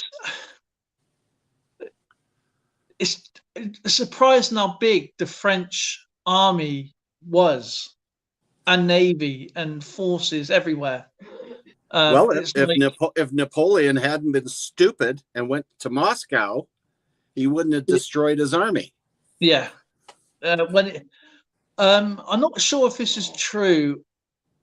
When the British, I'm not sure what year this was, but when the British faced the, I'm not sure if it was the Mongols or it is the Russians. It might have been the Russians or the, what do they call the Russians? The Bolsheviks. Bolsheviks, Mensheviks. Yeah, or something like that. I think it's the Bolsheviks. They wore bear skins. And have you ever heard of Wilkinson Swords? Yes. Well, Bolsheviks weren't they famous for forming the Cossacks? I honestly don't know, but I'm not sure how accurate this is, and I could be wrong. I probably am. But Wilkinson Swords is not about the sword; it's about how he made the blade. Mm-hmm. And a lot of the French soldiers couldn't get into the bearskins because it was like thick. Because obviously real Siberian winters and stuff like that. Of course they were killing a lot of these people, and a lot of the British army still wore armor and froze in the armor. Yeah. And but Wilkinson's sword, the blade, cut through the bearskins. That's why he's famous, not because of the razor. That's why you said the razor. This is the blade of the razor, not the actual type of the sword. Mm-hmm. They would cut through the bearskins, I believe. Anyway, that's where I heard it from. Not sure how accurate that is, but he, but a lot of the British troops died in their own armor because they froze. Yeah. Okay, for those of you that are in the chat, I'm going to put my email address up. The top 3 in no significant order because everybody contributed really well today. But I've picked 3. I'm just going to put my email up here so that you know, and send me your address. And because it's the end of the month, those will be going out tomorrow.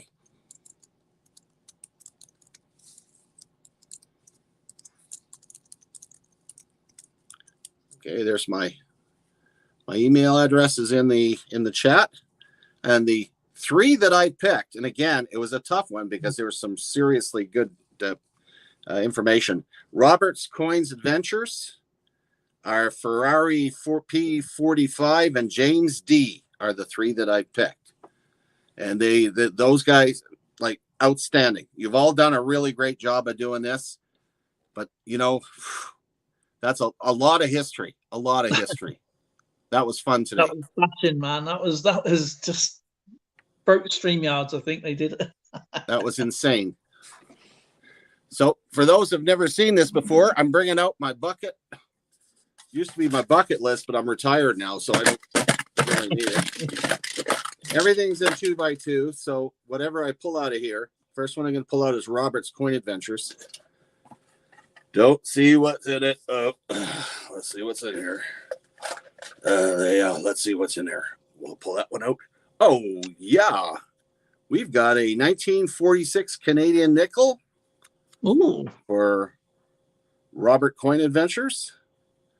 So we'll put you on there. I'm going to have to make an envelope for you. Ferrari there. I got an envelope for you, I think, already. Let's see what you get. And, oh, we're heavy on the nickels today. 2012 Canadian nickel. That's a nice coin, those beavers. That one's in nice shape. Isn't there like an error on the beavers, like a large belly or something? Well, yeah, there's some that have the bare belly and stuff.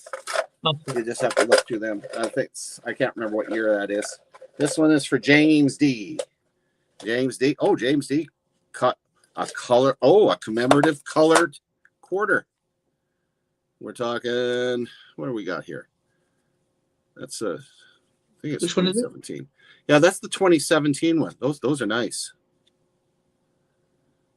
Oh, that's the Canadian. Is that the flag No, that's not the flag. or the Maple Leaf? I'm trying to remember which one that is. And that's the one with that looks like it has the Haida art on it. It's got the two hands.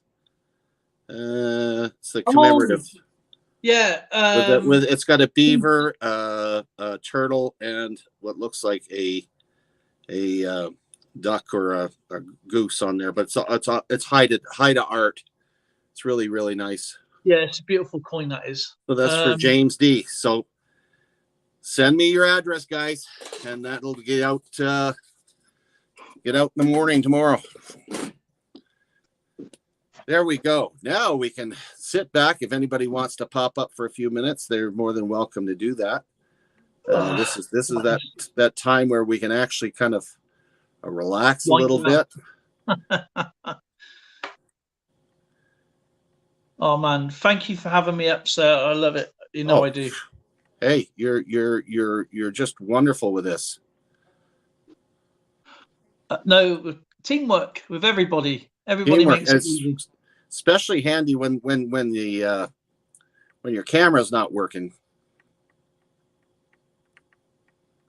What's the difference between Rosie and Christopher? Christopher leads from the front.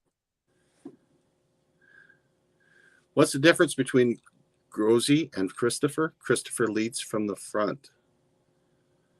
I don't know what that. I'm so sorry, Bo Selector. Sorry. I honestly don't know what that. I think, is that a Christopher Collects joke? I don't know. Teamwork makes the dream work. It does. It sure does. This is such a great community. I mean, we got folks from all over the planet now that are making contacts and doing trades and buying and selling coins and building on your collections. I mean, with the help of this young fella here that's next to me, he's helped me build my British collection. Same with my buddy Taffy Coins. He was really helpful. Taffy's awesome. Yeah. Everything's great. Now that I know all about Christopher's location, I got to check out and see what kind of stuff he has in that shop. Looks like high-end stuff. But definitely going to look. Do you remember that day I was over at the antique store and I bought those things? I only had like £8 on me. Yeah. Next door is that antique store. Mm-hmm. And I lived in Wootton Bassett. many years ago, and now obviously live about 15 minutes away. And of course, went in there, and he said I can film in there, so I showed, I'll look round, but man, he had some fake coins, fake Morgans, and he was quite happy. I said, no, you can tell they're fake. But he was trying to sell them as genuine. No, he didn't have them out at the time. Oh, okay. And, but when he put them on the, I think it was like 31 something ounces as a Morgan, and they were way under, you know. And I said, no, this is not real. You can tell by it was, well, whatever it was made up of, it wasn't silver. So he goes, it's just sell them as, you know, like I suppose you can probably sell them as decorative or fillers or whatever, you know. But yeah, he was. But I mean, congratulations to Christopher Collects for getting the work over that. It's really cool. That's going to keep him busy. Yeah, I'll say. They picked the right guy to do it, though. Yeah, he's got a good team behind him, and yeah. I'm pretty sure you're doing wonders. He's comfortable in front of the camera. He's articulate. Still looks like Harry Potter, but he looks more like Harry Potter than Harry Potter does now. Yeah, I heard Harry Potter comes second in the lookalike contest, right? Exactly. Well, they say there's Elizabeth coins, right? I would like to see Christopher standing next to a big, like in Gringotts, the big pile of gold that he had there. It would be cool having Christopher Collects next to a big pile of gold. No, what you should do is go to the Hogwarts Museum with a trolley and stand next to 9 3/4. Ooh. And just stand there, like, and say. You could really have a lot of fun with that.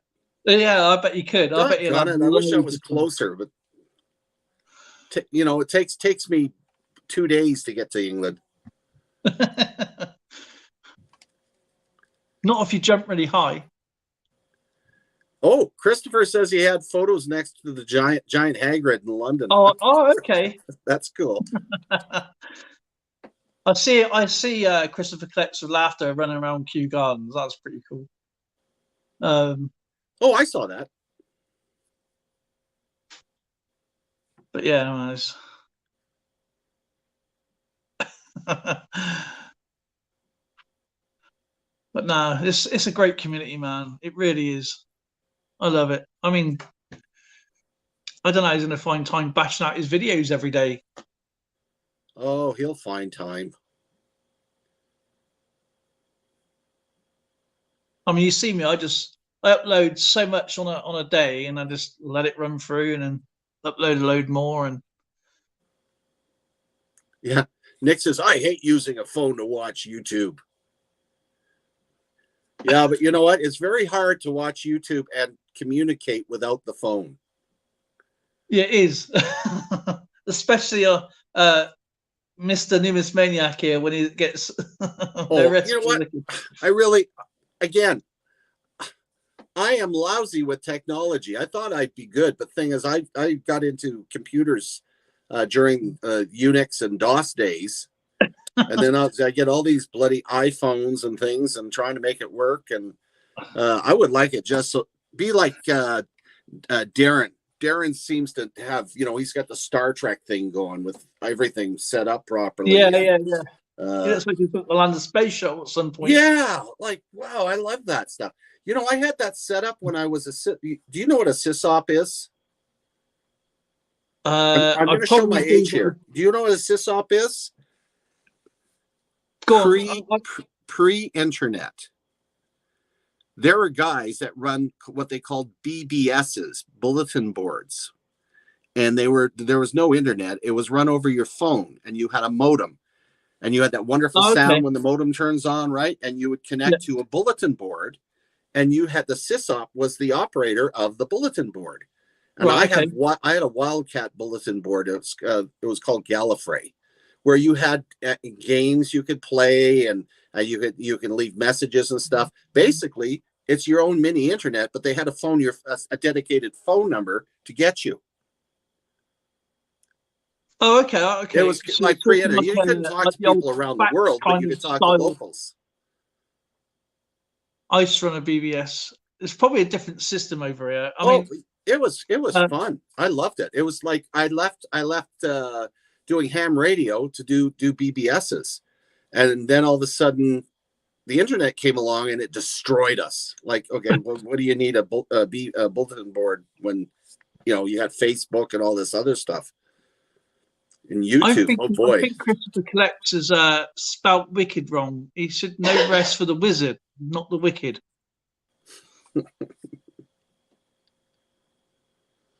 Oh yeah. I have to get a new computer now that I've got fiber optics. It's my computer that's the thing that's slow. You might just need to upgrade the memory. That's all.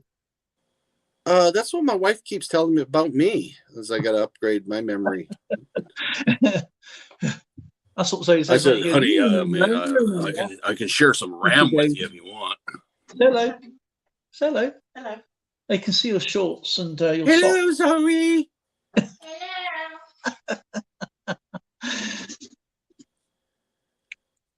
No, yeah. Do you know what? I do like the coin hunts. I do like even anywhere like the US, Canadian, and British.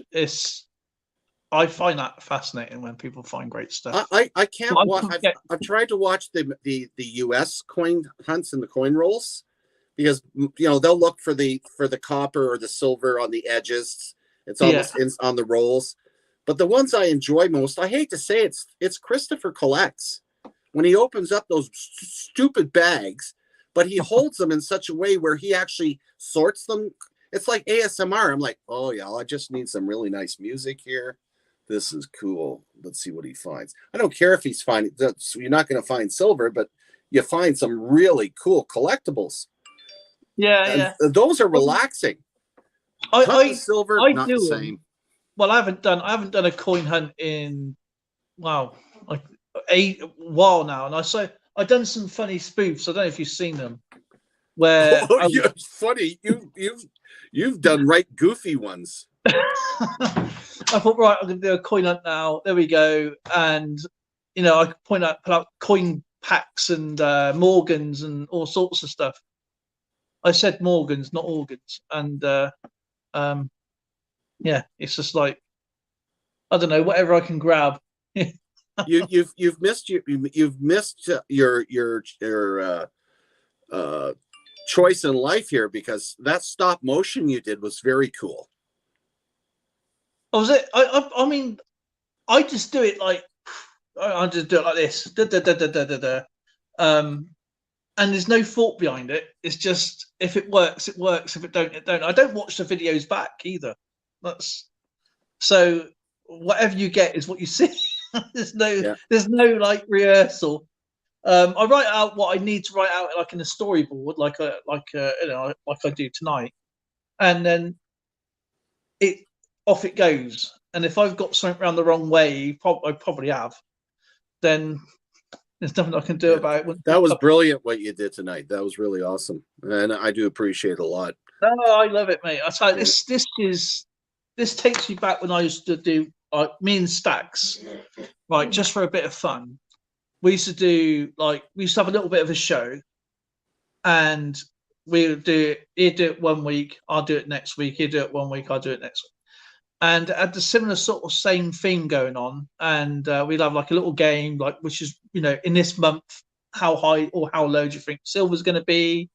And then we'd do like the news of yesterday, and he'd do like the American side, and I'll do the British side. It was just completely random. People would choose what we wanted to talk about, and that's the way we used to do it. And we used to dress up like news team.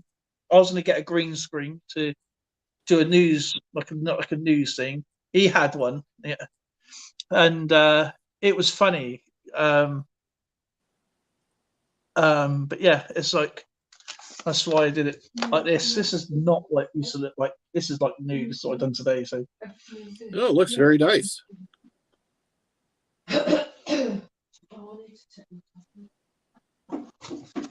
so yeah, and there's all my grand speech, and I had to put a thing down there that said, "Don't forget to show coin."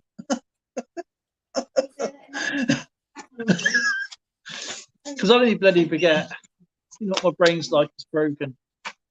But I can't wait. I know what I need now. I need lots of Canadian coins because that's down to you and Nick and Dimebag and quite a few other Canadian, mainly you, showing those Canadians the other week. Those Canadian coins, they're so gorgeous. And I said to Zoe, I guess I'm stuck. I don't know whether to finish off because it's only like a couple of years I need for the commemorative for the British coins, and I can get them sort of more or less any time, you know. Or do I finish off my post-decimal coins, and do I search for more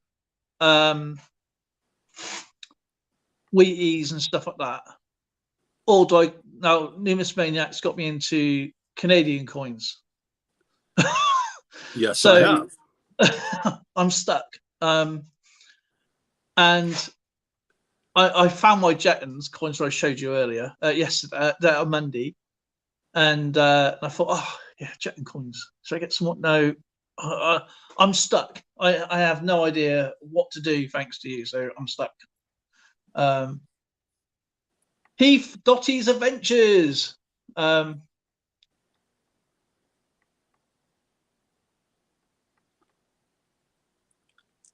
Amethyst. How's it going? We lost Skipper again. No, I'm still here. I just going to put the link in the chat.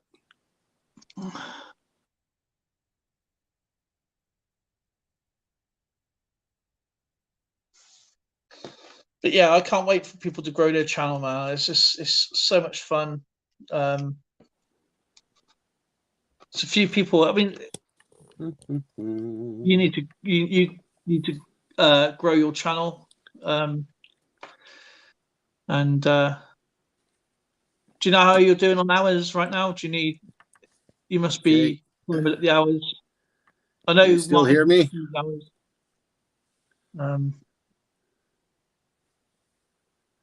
Zoe's doing well on her channel. My sound's gone again. I hate it. Yeah, it's fine. We can hear you. We can hear you. His sound's gone. Dinner time, says Nick Molnar. All right, we're going to Nick's. Everybody over to Nick's house. Let's go. You take care, Nick, my friend, and I'll have to catch you in the live stream, my friend.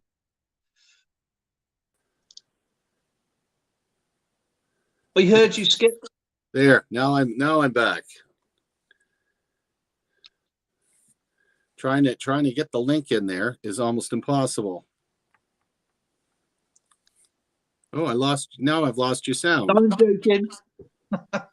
You fooled me. Sorry about that, Skip. Yeah, I keep jumping ship.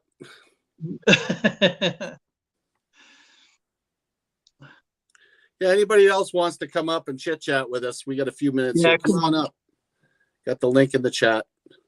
I think Nick's offers. I can't speak. Nick has offered us. How'd you say it? Nick has offered all of us to go to his home for dinner. By the time we got there, it would be bloody cold. That's all right. He can always cook another one. I get a kick out of him. He keeps getting thrown into his back shed. That way he's safe from his wife, right? My darling has tossed me into the basement, made this into my retirement home. And she keeps 4 levels up. That's her place. She's got everything up there. She's doesn't want for anything. And every once in a while, we come together in the middle area. Say, hi, how you doing? You still here? Absolutely draw the line in the sand there. Oh, but yeah, not, I call it the doghouse. I do not want to talk about Canadian snow. How's it going, Raymond? Everybody seems to be eating this time of night. Don't they realise it's? Oh, I know. It's 11 o'clock here. Don't they feel sorry for us? Oh, what you got? What you got? Got lots going out tomorrow. Oh wow! I know how you feel, Skipper. Yeah. Oh, it should remind everybody that you've got your battle chat tomorrow. Oh yeah, I forgot. How could you forget that? I told you, I got my brain, man, is just destroyed. You get a couple of cyclones in Great Britain, and look what happens to you. You forget everything. I know. It goes for this ear and out for that ear. We got Ramon one and Heath Dottie's Adventures, who's going to be getting something in the mail too. And oh my goodness, Nick is gone. Nick's gone to eat in the shed in the doghouse. And Amethyst is bragging the fact that I hope her sister cooks well. Yeah, I don't want craft dinner tonight. So give me something really good, Yeah. Happy birthday, by the way. Yes, happy birthday. May you get a filet mignon. Hopefully, not just a dinner, but a birthday cake. Yes. You can have her cake and eat it too. Do you know what? I can eat cake. Can you eat cake? Oh, I can eat cake right now. Do you know what I've been fancying for ages? Rice pudding. I love rice pudding. I've got a whole case of it in my fridge. I get it. I got lazy, but we used to make it, but we buy it from Costco. It's all pre-made, so I just slap it on, put some whipped cream on the top, it's done. It's not the same as homemade, but it's good. It's good enough. Do you know what I love about homemade rice pudding is the skin? Yes, the top. Brown sugar. Brown sugar. Yeah. Damn, you're making me hungry. What time is it? Oh, it's almost 4 o'clock here. What time are you eating? About 5? I tried it. Yeah, because of my new diet thing that I got to go on. I'm not supposed to eat after 6. No, nothing after 6. After 6. And I've got to watch my iron intake. So that's why I had fish and chips yesterday, which really blew it. It's actually quite ironic because you got to watch your iron. Zoe's got an eat iron. Yeah. She got to have extra one, so I gave her some weights. Yeah. Well, hello, puppy dog. Lightning. You tapping me? Why are you tapping me? For those of you who don't know, I have a friendly dog. Lightning, look Lightning. Hi, bud.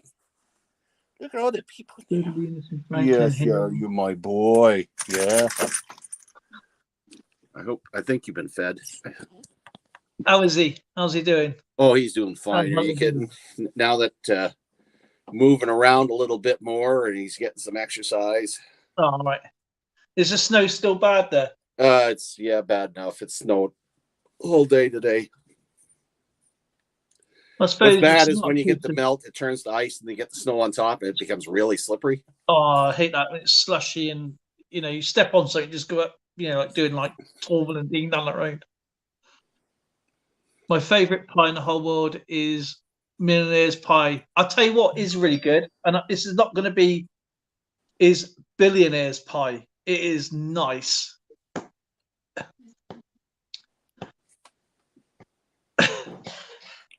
What the heck is that? It's a bit more expensive than Millionaire's Pie. I'm just joking now. Billionaire's Pie. Ready? I'll show you. I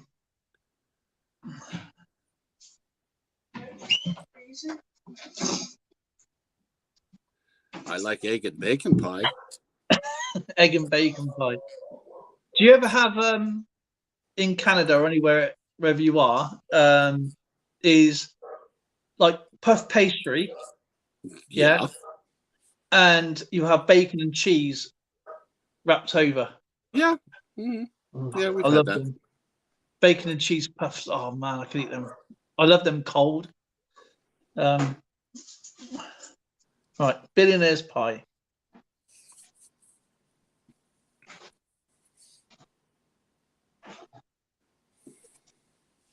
A billionaire's pie.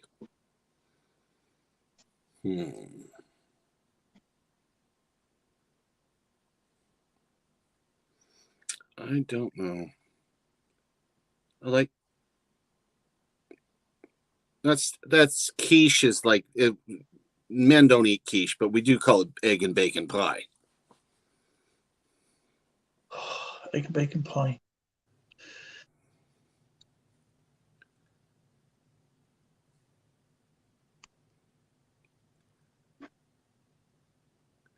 I have to be honest. I think my favorite pie is freshly made blueberry pie with vanilla ice cream.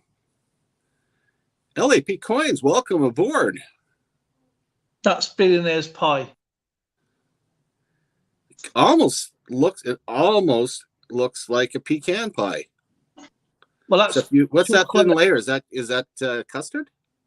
That is cheesecake, but it's done with toffee and chocolate, and it's got all caramel bits on it. And okay, that sounds good. But yeah, we call a local co-op. They do bread pudding's good too. And billionaire's pie. And oh man, I like millionaire's pie, but how is it that we in the collecting community we go on a tangent when we start talking about food? That's it. We're all sitting here salivating, going, "Yeah, that'd be okay." Because you know about coin collecting, we're all poor. We can't afford these pies. Oh, is that how it works? So you got to look at pictures and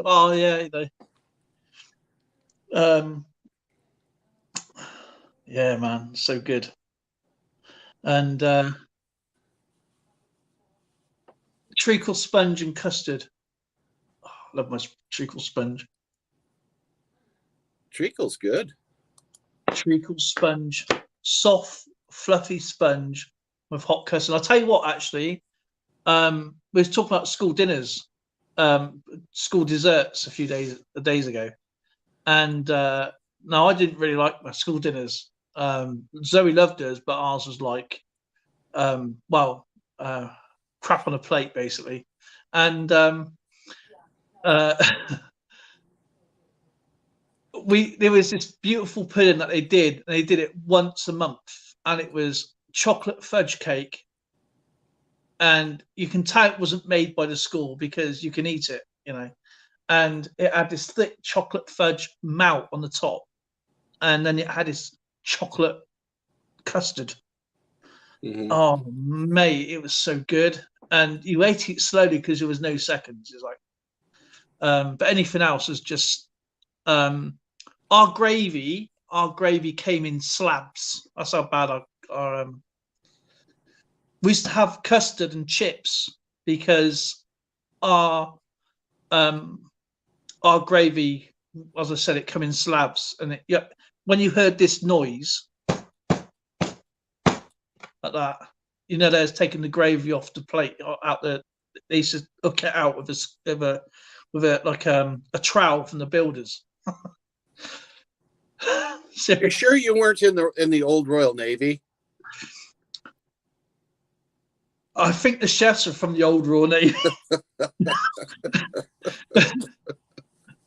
It's just like they still have like their cigarettes sticking out their gob and a big cauldron, throw that in there, it'll be fine. It's only for the kids. Even the beans beg to be ate. I think I'm going to make the wife and I a nice beef stew with dumplings tonight. Oh, I love dumplings. It's cold. We done a stew the other week, and Lauren, I was showing Lauren how to do one, and of course I done mine a day, but she left hers overnight. Oh my god, it was so good. So the next day, oh man, we had 14 dumplings. Hello, Patty. She's a little late tonight. Oh, that'd be nice, actually. Oh, beef barley soup. Yes, that's very good too. Yeah, I think I'll do that for my beloved for dinner. And it's just about ready for me to do that. So I'm going to be shutting the stream down here shortly. Okie dokie. But I'm looking forward to tomorrow. So and thank you to everybody coming in tonight and supporting a great man. And hopefully I'll see you all tomorrow, 9 p.m. Battle Chat. It's getting heated up. It's 2 games left to go this month. And there's plenty of people in the running for the top prize. I'm going to be putting a prize in for individual at the end of the year. It's going to be something really decent. So keep playing, keep hitting, keep scoring. I felt sorry for Lisa. All she's done is hit red ships all month. At least I enjoyed today because I had heat. I went 4 days without a furnace, so we had little fires going all over the house until we got our furnace fixed. The next one for me is on Monday. Mondays and Wednesdays. The best days. And Thursdays and Saturdays for Coin World UK's Battle Chat. Battle Chat. And if anybody wants me to play Battle Chat on their channel, I'll be happy to do that. You know, obviously, Thursdays and Saturdays. I think they were on Thursdays and Saturdays, and I don't mind doing it on other people's channel. It's not all about mine. I just want to. I think you should do it for birthday parties.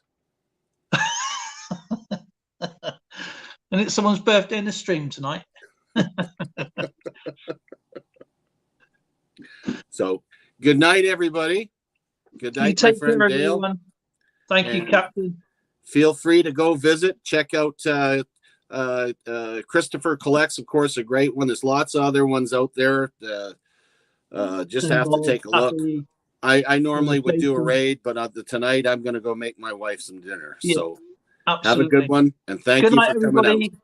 And have a great week. Whatever you're up to, please be safe and well, and I'll see you guys hopefully tomorrow. Awesome. I will. Cheers, bro.